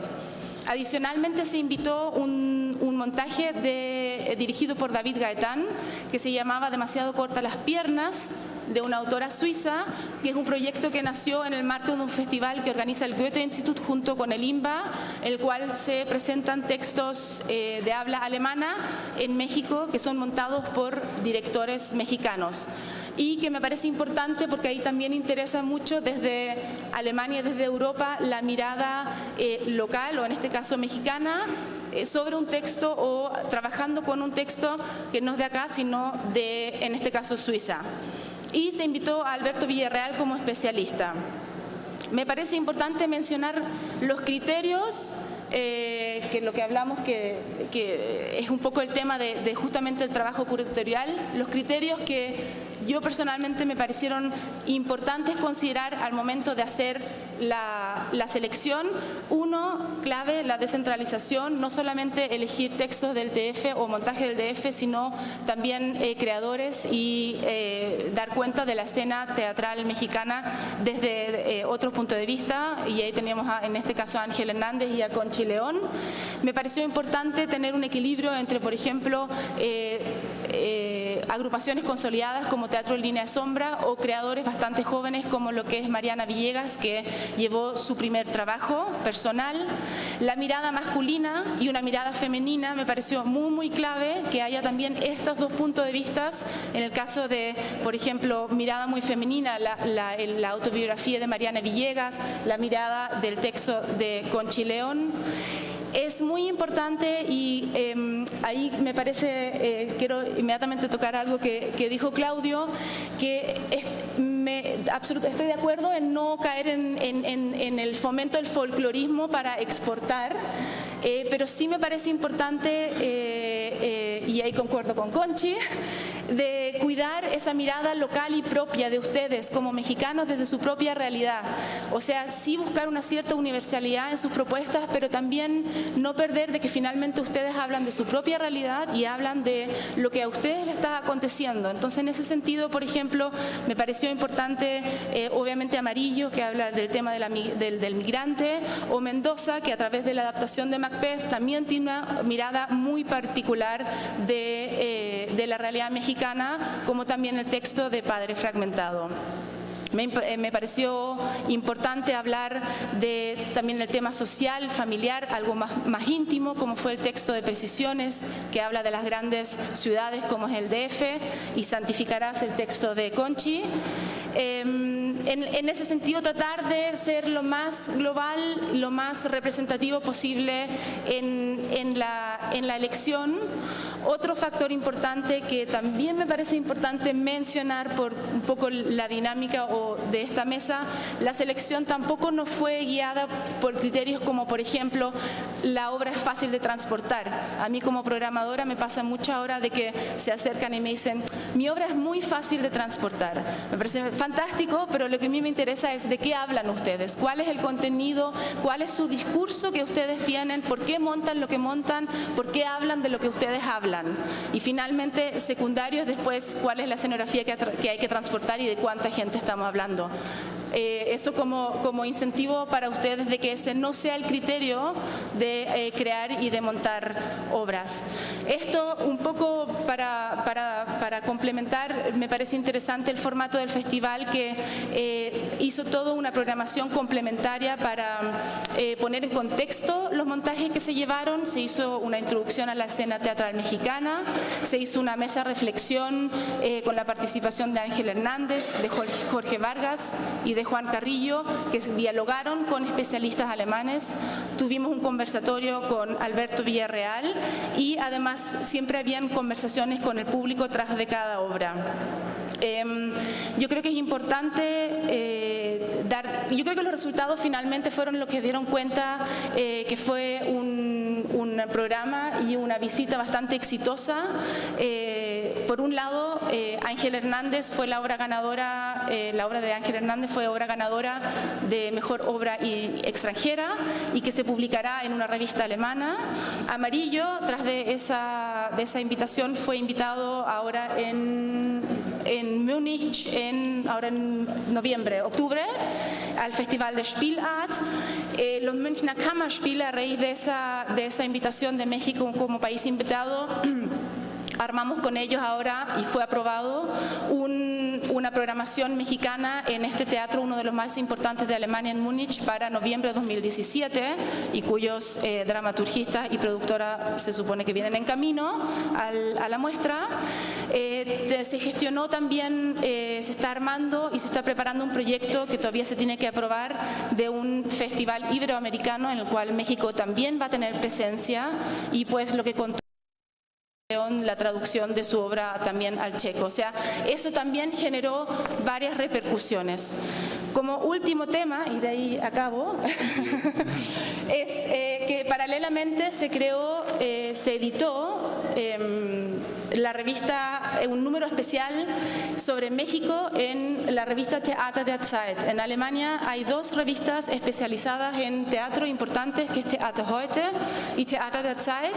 Y Theater der Zeit siempre hace números especiales muy acotados, no lo hace regularmente, siempre y cuando hay un contexto, una iniciativa en el cual se puede presentar, como fue el caso de México, país invitado en Heidelberg Stückemark, y me pidieron que hiciera esta edición, que creo que la particularidad que tiene es que todos los autores son mexicanos, es bilingüe, y se distribuyó en Alemania parte de la edición mensual de esta revista, y que la idea era dar cuenta de la escena de teatral mexicana contemporánea, que obviamente se hizo un poco difícil dado que era una edición bilingüe, se redujo el espacio a la mitad, pero la idea en el momento de hacer la selección de los temas fue justamente también dar una primera mirada en toda su amplitud, desde de dónde viene el teatro mexicano, cuáles son las bases, cuál es el imaginario del teatro mexicano, la dramaturgia contemporánea, los nuevos creadores, la escenografía, cuál ha sido todo el proceso de internacionalización del teatro mexicano. Hay varias entrevistas, en fin, yo creo que hemos tenido muy buen feedback de la revista, tanto en Alemania como también, gracias a Dios, acá de los especialistas mexicanos, cosa que me era muy importante. Creo que es un número interesante que aglomera y da una primera mirada también de la escena teatral mexicana, especialmente considerando que el lector finalmente en su gran mayoría es alemán o europeo. Eso como presencia de México en Alemania. Muchísimas gracias.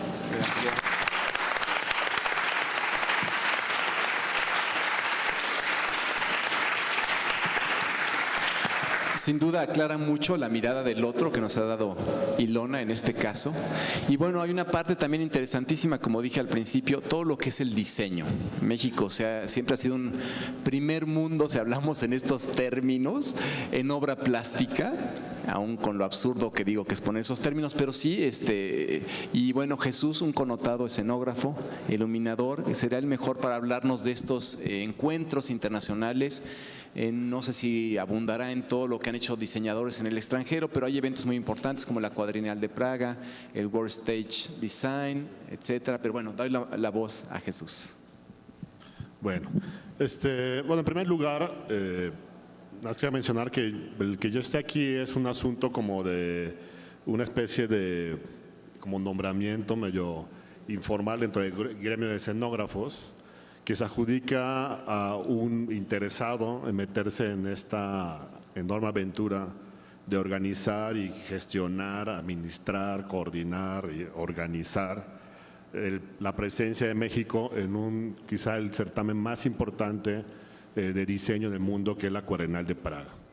Este importantísimo espacio de exposición internacional,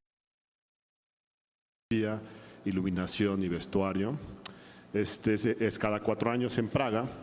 Y un poco en contexto, esto nació a partir de 1967, donde antes el diseño, digamos, había un espacio destinado al diseño de escenografía que estaba ligado a la Bienal de Sao Paulo.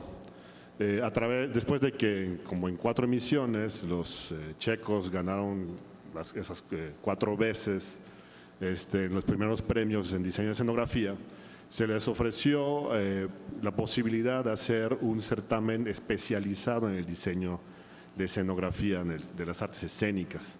Hasta ese momento no había un lugar y un espacio para poder reunir a los mejores diseñadores del mundo o de los países interesados en presentar sus trabajos de sus diseñadores y reflexionar sobre eso.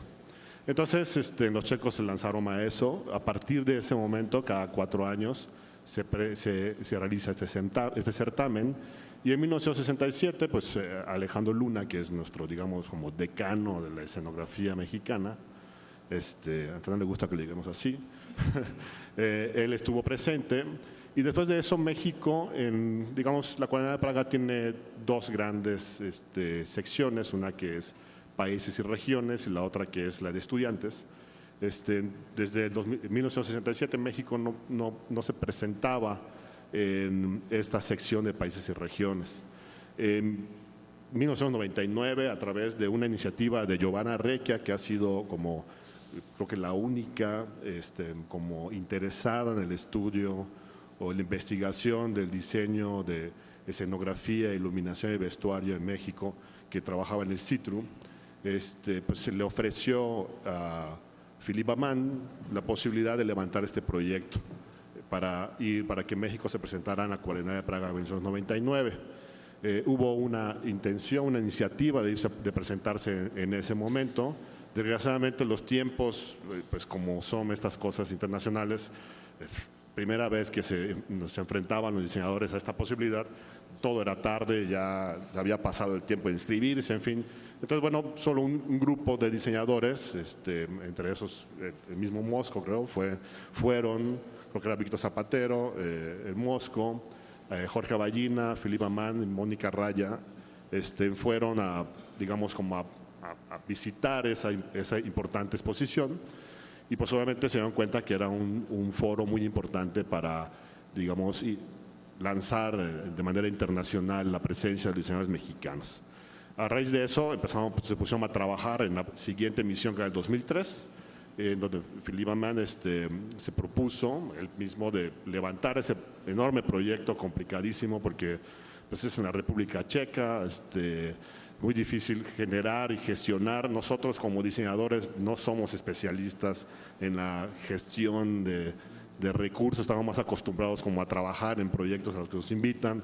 Entonces, meternos en todo este nuevo universo de trabajo que no tiene que ver precisamente al diseño. De hecho, cada vez que se nombra a como curador, uno lo hace con toda la intención de sentarse a diseñar el mejor pabellón mexicano, y se encuentra que el 80% de su trabajo es administrar y coordinar un equipo de trabajo para que eso se logre, ¿no?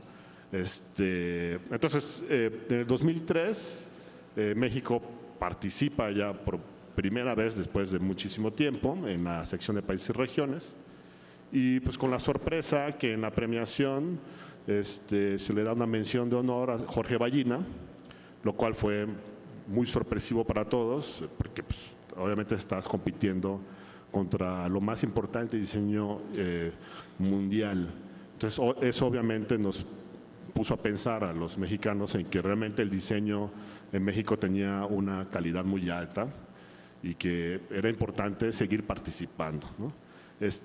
En el mismo, en la Praga del 2003, como la Praga funciona a partir de representaciones nacionales, hubo una iniciativa de hacer un concurso, digamos, alterno cada 2 años de Praga, que igual sucede cada 4 años. O sea, a los 2 años de Praga viene una cosa que se llama World Stage Design, y esa primera emisión del 2005 fue en Toronto.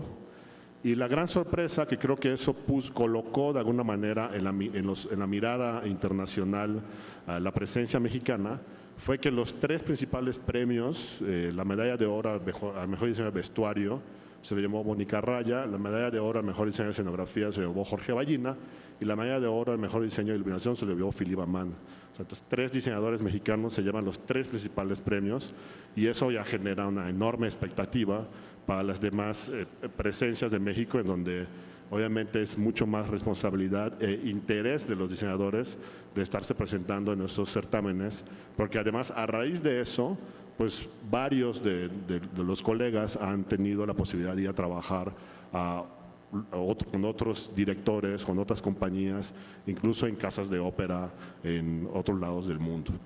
Entonces, bueno, digamos que a partir de ese World Stage Design, otra vez la presencia de México en la Cuarenal de Praga a los 2 años en Praga en 2007, México nuevamente tiene una mención con una medalla de oro para el grupo de diseñadores de vestuario y así sucesivamente ha ido como, digamos, siendo la presencia de los mexicanos en estos certámenes. En cada ocasión ha habido como una enorme interés internacional sobre el diseño y lo que es muy interesante es que a pesar de que solo tenemos en realidad una sola escuela de diseño oficial, que es la Escuela Nacional de Arte Teatral, en la ENAT,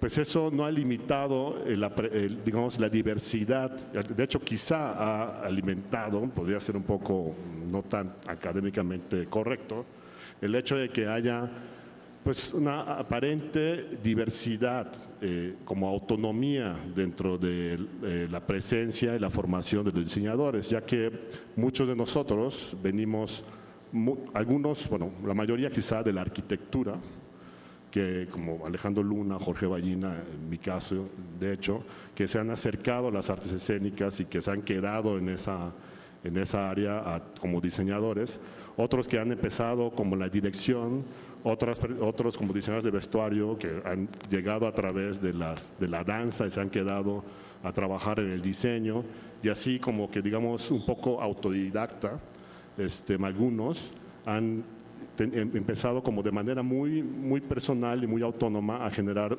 universos muy particulares, ¿no?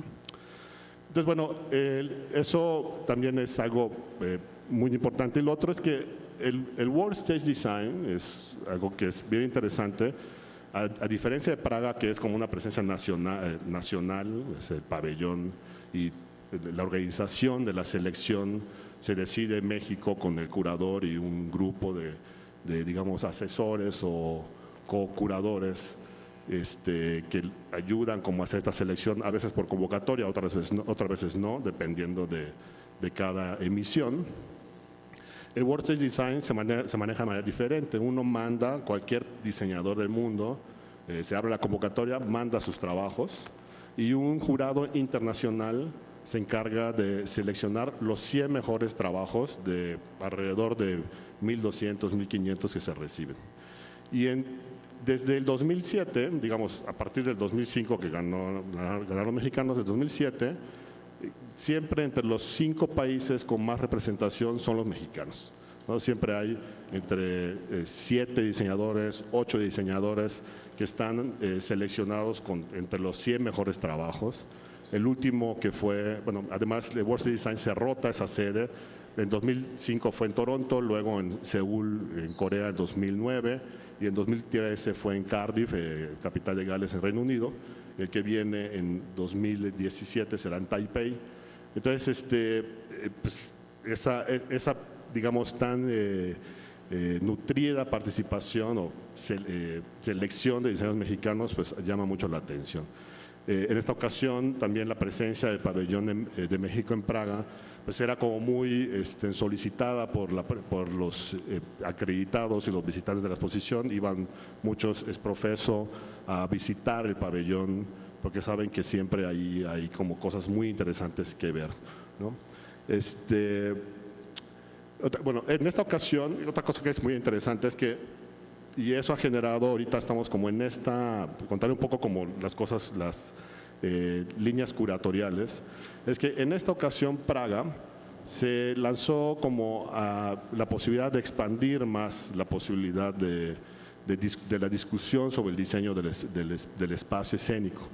Entonces digamos que decidió abrir como la posibilidad de tener otras visiones sobre el espacio, y eso generó como diferentes otras categorías alternas a la misma presencia nacional.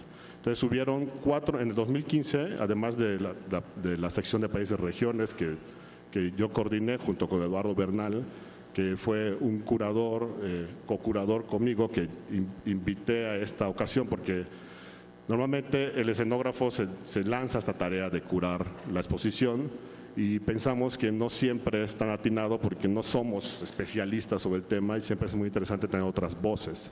Nos pareció incluir a Eduardo era como tener una visión mucho más profesional sobre la metodología o ciertas decisiones y visiones sobre una curaduría, especialmente más que una muestra nada más como como museográfica, ¿no?, del trabajo de los diseñadores. Entonces nos interesaba mucho, más que presentar el trabajo de manera visual, conocer qué era lo que los diseñadores les interesa de su trabajo, ¿no? Cómo llegan, conceptualizan su trabajo y su diseño y cómo llegan al resultado, ¿no?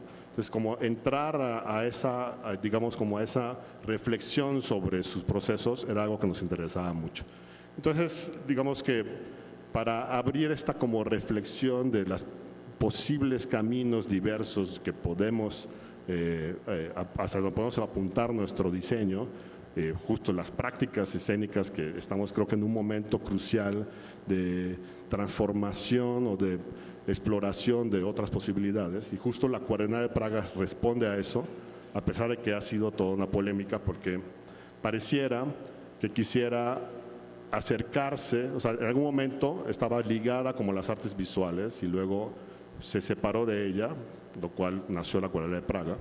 Y de repente pareciera que quiere acercarse hacia las artes visuales nuevamente, quizá por esta naturalidad de la disciplina de muchos creadores, aunque yo creo, de manera personal, que quizás un poco al revés, o sea, como las artes visuales quieren acercarse a esta posibilidad distinta de manifestación que es la escena, ¿no? Lo cual lo hace muy interesante, pero también polémico dentro de una... Tendré que sonar la campanita. ¿Sí? Bueno, entonces polémico sobre ese tema. Entonces estamos justo en esa discusión. Habrá un simposio en Praga en 2016 para hablar de este tema. Entonces, bueno, para que tengan más panorama sobre esto, les invito a visitar la página de la Cuarenal de Praga, que es www.pq.cz, y la página nuestra, que es www.pqmx.mx. Gracias. Bien, gracias, Jesús.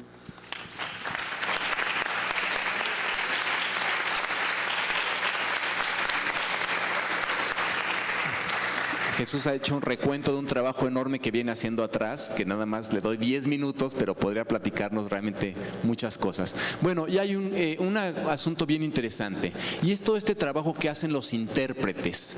Los intérpretes que, como ustedes, ahora con las redes sociales se comunican de maneras muy diversas. Es decir, que hay gente trabajando en todo el mundo y no estamos ni siquiera enterados.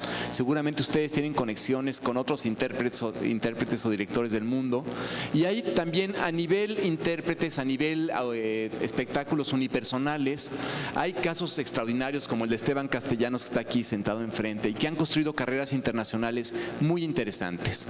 Bueno, y en este mundo en el cual ustedes están inmersos de crear conexiones a nivel global, quiero presentar a Shaddai Larios, que con todo y bueno, eso sí, se anunció con trompetas a Shaddai, que está ahí en la pantalla. Shaddai es muy joven, me da mucho gusto que alguien de su generación, de estas generaciones jóvenes, hablen también de cómo ha construido una carrera internacional por medios totalmente que no tienen que ver con las instituciones y como he dicho, cada quien construye un camino distinto. Bueno, no la anuncié antes porque dijo Shaddai, yo no quiero estar en el Skype ahí 1 hora y media viéndome, entonces recién la anuncio, ya se anunció y nos va a platicar sobre su muy interesante experiencia artística en España. Hola a todos, ¿me escuchan bien? Sí. Bien. Me da mucho gusto estar aquí conectado en la distancia, muy cerca. Buenas tardes, buenos días.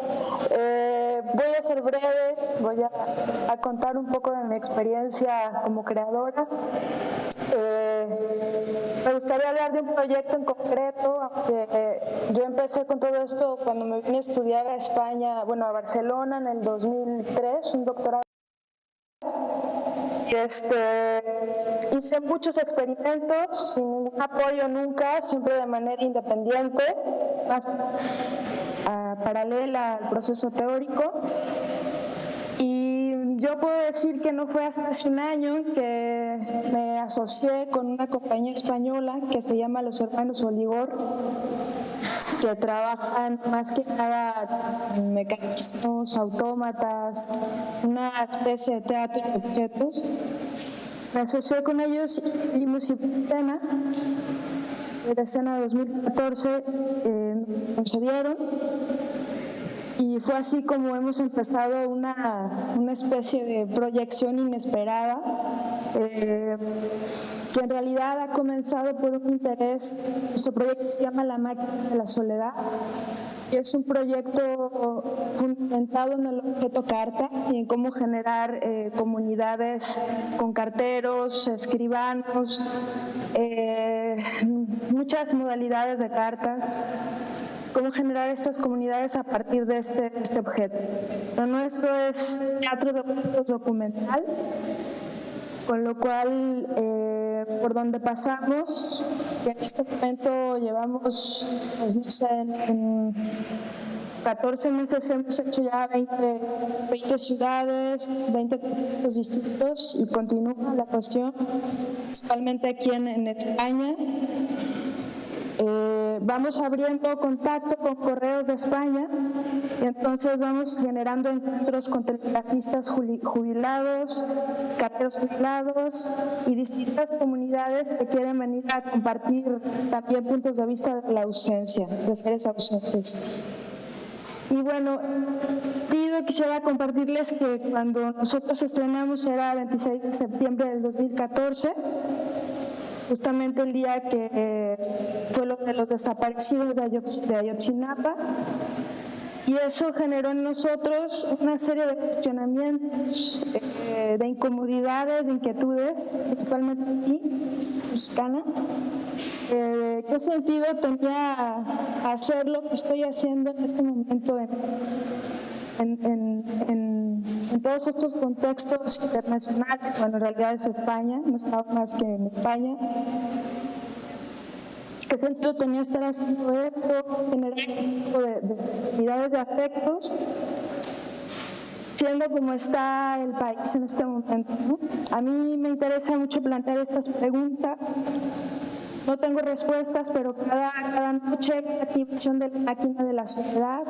Intento generar un encuentro con la gente que asiste y les preguntamos varias cosas sobre seres queridos ausentes, bastante amplia, porque el objeto carta nos lo permite, ¿no? Pensar en las cartas abiertas, sin notario, cartas escritas, un sentido crítico del tiempo, ¿no? Una nostalgia hacia el pasado, ¿no? Eso es... Y bueno, estamos en ese proyecto, el movimiento. Decir que bueno, que fuimos coproducidos por, aparte de Iberescena, por un festival que se llama Terraza Nuevas Tendencias de aquí de Cataluña, que es de los pocos que quedan que apoyan este tipo de iniciativas. Pues por supuesto los recortes presupuestales desaparecen muchos festivales aquí en España, y estos de los que ha resistido hasta el momento, ¿no? Muy precariamente, pero fuimos apoyados.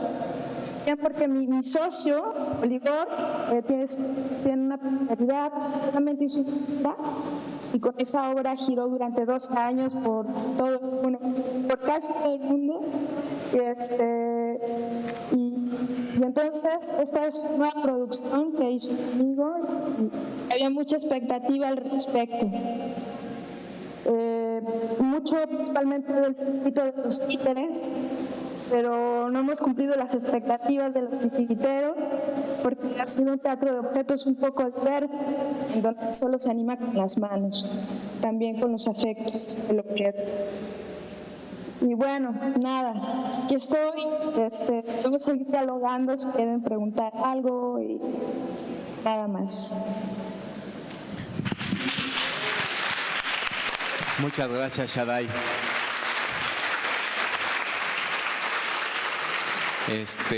Montserrat, empezamos 10 minutos o 15 minutos tarde. ¿Podemos retomarlos, recobrarlos, es decir, terminar 11:10?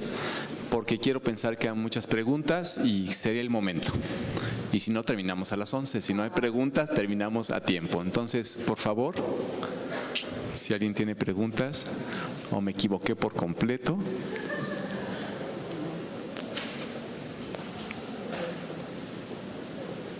¿Hay un micrófono o algo? Aquí hay un chico que ha levantado la mano. O a voz de tu ronco pecho.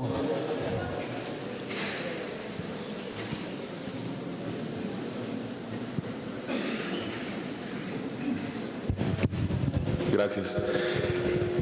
Bueno, pues soy Luis de Coahuila. Vengo de un estado que difícilmente tiene como acercamiento a la cultura, y el arte sí lo tiene, pero es muy escaso y por supuesto centralizado, ¿no? En Saltillo. Yo soy de Monclova y me llama mucho la atención esta mesa porque justo lo que estamos buscando, como al menos desde mi grupo, desde mi compañía, como internacionalizarnos. Y ha sido muy difícil acercarnos a las instituciones. Hay apoyos destinados para estos grupos, pero no te alcanza ni para la mitad de un boleto, ¿no? Se ve la centralización de los recursos incluso a nivel de estados, ¿no? Acercarnos a Conaculta, acercarnos a Limba. Para empezar, difícil, ¿no? Como con quién vamos, allá no nos llega esa información, ¿no? Le comenté a mi compañera que aunque estamos en redes sociales conectados, da mucha cosa estar lejos, ¿no? Geográficamente.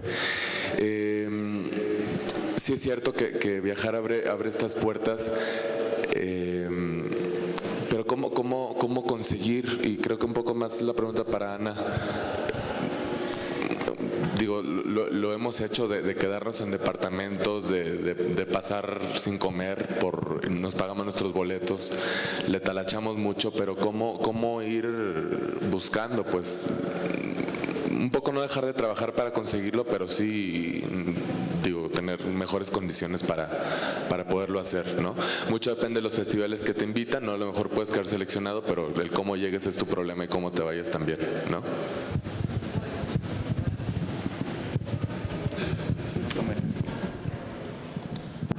Hola. Creo que no es un camino fácil.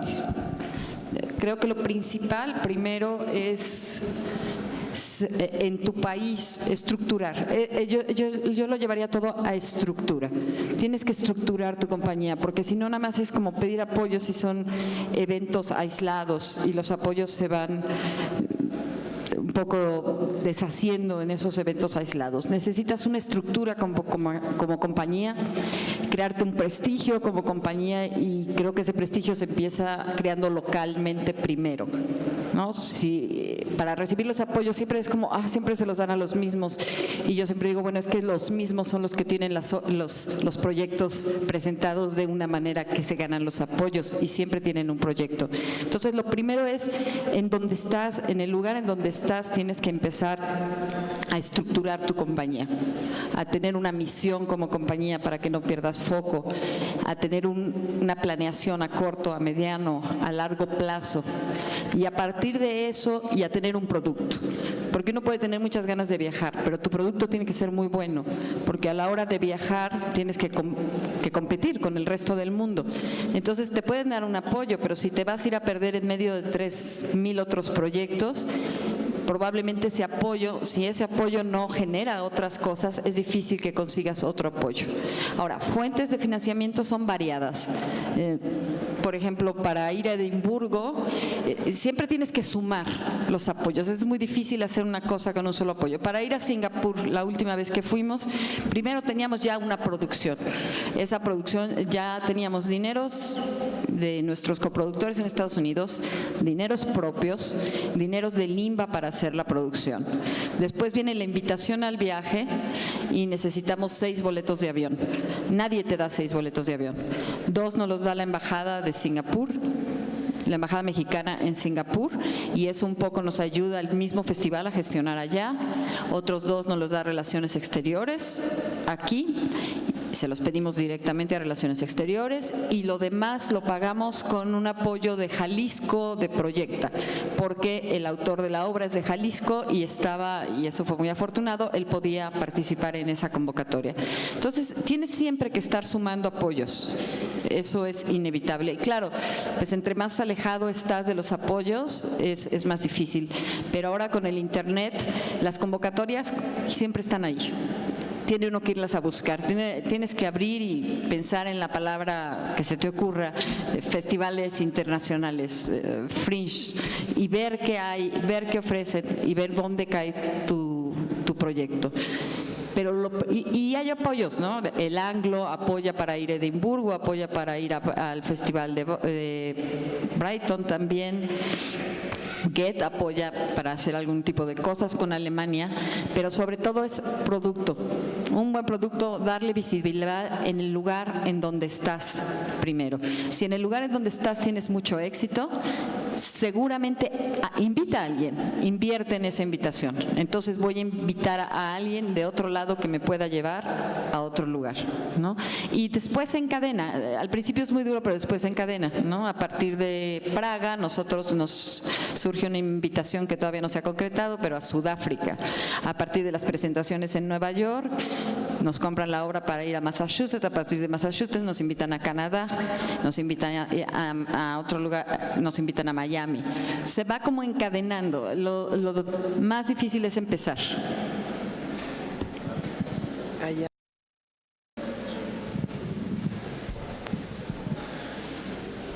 ¿Llevaron el micrófono para allá?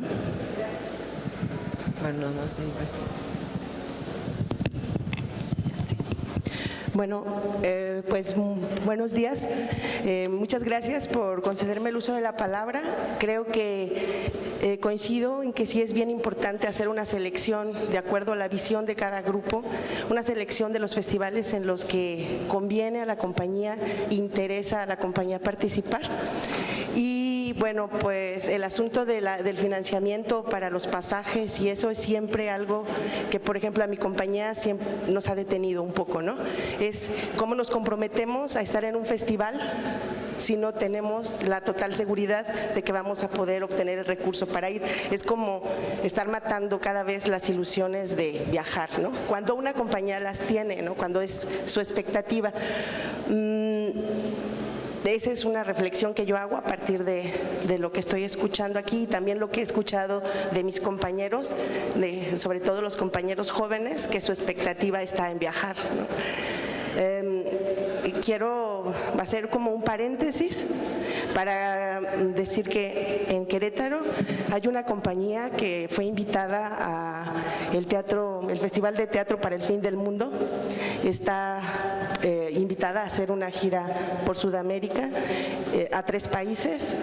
Es el grupo de teatro El Gueto, que dirigido por Agustín Mesa. Tiene un proyecto que se llama La Arquitectura del Silencio y ninguna institución le apoyó con nada, ¿no? Para los pasajes. Realmente yo no sé qué otros apoyos tenga o con qué otros apoyos haya contado. Lo cierto es que ellos echaron mano de una fondeadora, que en Querétaro cada vez se utiliza más este recurso. Echaron mano de una fondeadora y ellos les faltan solamente 19,000 pesos para completar todos sus boletos de avión a esos 3 países a los que van a ir. Entonces, a mí me gustaría comunicar eso a toda la comunidad, porque son solamente 19,000 pesos de todo lo que ya consiguieron, y si alguien quiere hacer una aportación, pues el link es de una fondeadora, se llama La Arquitectura del Silencio, y si se quieren acercar conmigo, pues yo se los doy el link directo. Muchas gracias. Gracias. Aquí hay otra pregunta. Hola, bueno, primero quisiera agradecerles porque realmente a mí me resultó una mesa inspiradora y eso pues se siente muy bien. Tengo 2 preguntas. La primera es, ¿cómo se ve afectado el discurso de las piezas que llevan hacia otros lugares a partir del contexto? O sea, sabemos que incluso aquí en México presentas una obra en San Luis Potosí, en el DF, y él cambia muchísimo a partir de los espectadores. ¿Cómo se ve afectado el discurso cuando salen al extranjero y si existen dispositivos que puedan a lo mejor contextualizar un poco más la obra en otros lugares? Y la segunda pregunta sería el movimiento de piezas que ahora cambian. Por ejemplo, una pieza que a mí me interesa trabajar con el espectador como mucho más cercano. Si por ejemplo es una pieza de 12 espectadores, ¿qué posibilidades tiene de moverse? Mucha gente me ha dicho, programadores, que lo que les interesa es que haya mucha gente, que haya mucho público, y entonces quieren que sean piezas donde puedas meterte a un teatro grande. ¿Y qué tal si yo estoy investigando una línea donde me interesa estar mucho más cercana al espectador? ¿Qué posibilidades hay de que mi pieza se pueda mover dentro de esos contextos? ¿Yo? ¿Así? Bueno. No, un momento, vamos a responder esta pregunta. ¿Perdón? Ah, Shaddai, perdón, no te vi porque estás de lado. Adelante, Shaddai, por favor. Respecto a lo que preguntas, no te veo, pero te escuché. Nuestra obra es para 46 espectadores. Hola. Es para 46 espectadores y no hemos tenido ningún problema de momento en ese sentido, ¿no? Porque es una cuestión de logística, de crear varias funciones seguidas, etcétera. En este caso hemos tenido la ventaja de que ya estamos de este lado, ¿no? Estamos aquí en España ya, llevamos 1 año de funciones, pero sí es verdad que en los grandes festivales les preocupa mucho esto de la afluencia de público y es un lío, pero se puede manejar, ¿no? Yo creo que hay que ser congruente con la búsqueda de esa intimidad y ver de que buscar una autogestión de ese dispositivo, ¿no? Que se pueda crear como una táctica intermedia. Respecto a los contextos, preguntarse cómo se modifican los contextos. Yo puedo dar una perspectiva curiosa que conecta con algo que dijo Claudio al principio de la afectividad, de cómo no me ha sucedido a mí, ¿no? Que nuestra obra refleja muchísimas emociones que por ciertos momentos en este contexto y sobre todo como nos movemos mucho en ámbitos de escena contemporánea, a veces muy conceptual, en donde a veces mostrar tantos sentimientos está mal visto, podemos caer en lo cursi a veces. No sé por qué ahora mostrar tanto las emociones está tan mal visto en estos contextos tan conceptuales. pero es muy curioso como justamente esta afectividad de los escribanos de la Plaza de Santo Domingo de la Ciudad de México, de los carteros jubilados, etcétera, ha sido la que nos ha abierto las puertas en muchos sitios, ¿no? Como que yo encuentro una necesidad en estos contextos de un contagio de afecto, de tenerse y darse la posibilidad de compartir esa emocionalidad, ¿no? Y yo creo que no sé, creo que no hay un modelo de adaptación, sino que eso te lo va dando el mismo contexto, el mismo intercambio con las personas. Gracias, Shaddai. Ilona, ¿quieres? ¿Podrían abrir los otros micrófonos, por favor?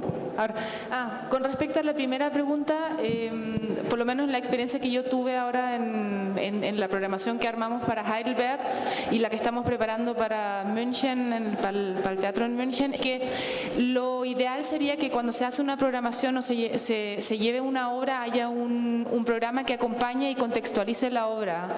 En este caso, por ejemplo, en Heidelberg, como ya había dicho, se hizo una introducción a la escena mexicana del teatro contemporáneo, se hizo una mesa de reflexión con varios especialistas que dialogaron con especialistas alemanes, se hizo una conversación, hicimos una conversación con Alberto Villarreal que era justamente hablar sobre el imaginario, los temas, de dónde nace y en qué contexto surge la teatralidad mexicana. Además iba acompañado el festival con un programa de mano donde habían textos y había todo un texto curatorial. Habían como realmente varias como posibilidades que marcaban la programación que se veía y se entendía en qué contexto y en qué marco se estaba planteando y se estaban dando estas obras, que eso sí me parece muy, muy importante. Y otra cosa que siempre recomiendo son las conversaciones con el público posterior a las obras, que es algo que es bien enriquecedor y el público agradece mucho y lo acerca mucho más a lo que ellos vieron. Muy bien, pues ya tendremos que terminar. Afortunadamente vienen 3 clínicas con estos 3 expertos. Pueden seguir ahí las conversaciones y aprendiendo más sobre sus propios proyectos. Pueden seguir a Conchi en su función la noche de hoy y a Shaddai esperamos tenerla próximamente en México con una muestra nacional de teatro. Y bueno, agradecerles a ustedes su presencia y que sus proyectos vayan a todas partes del mundo. Muchas gracias.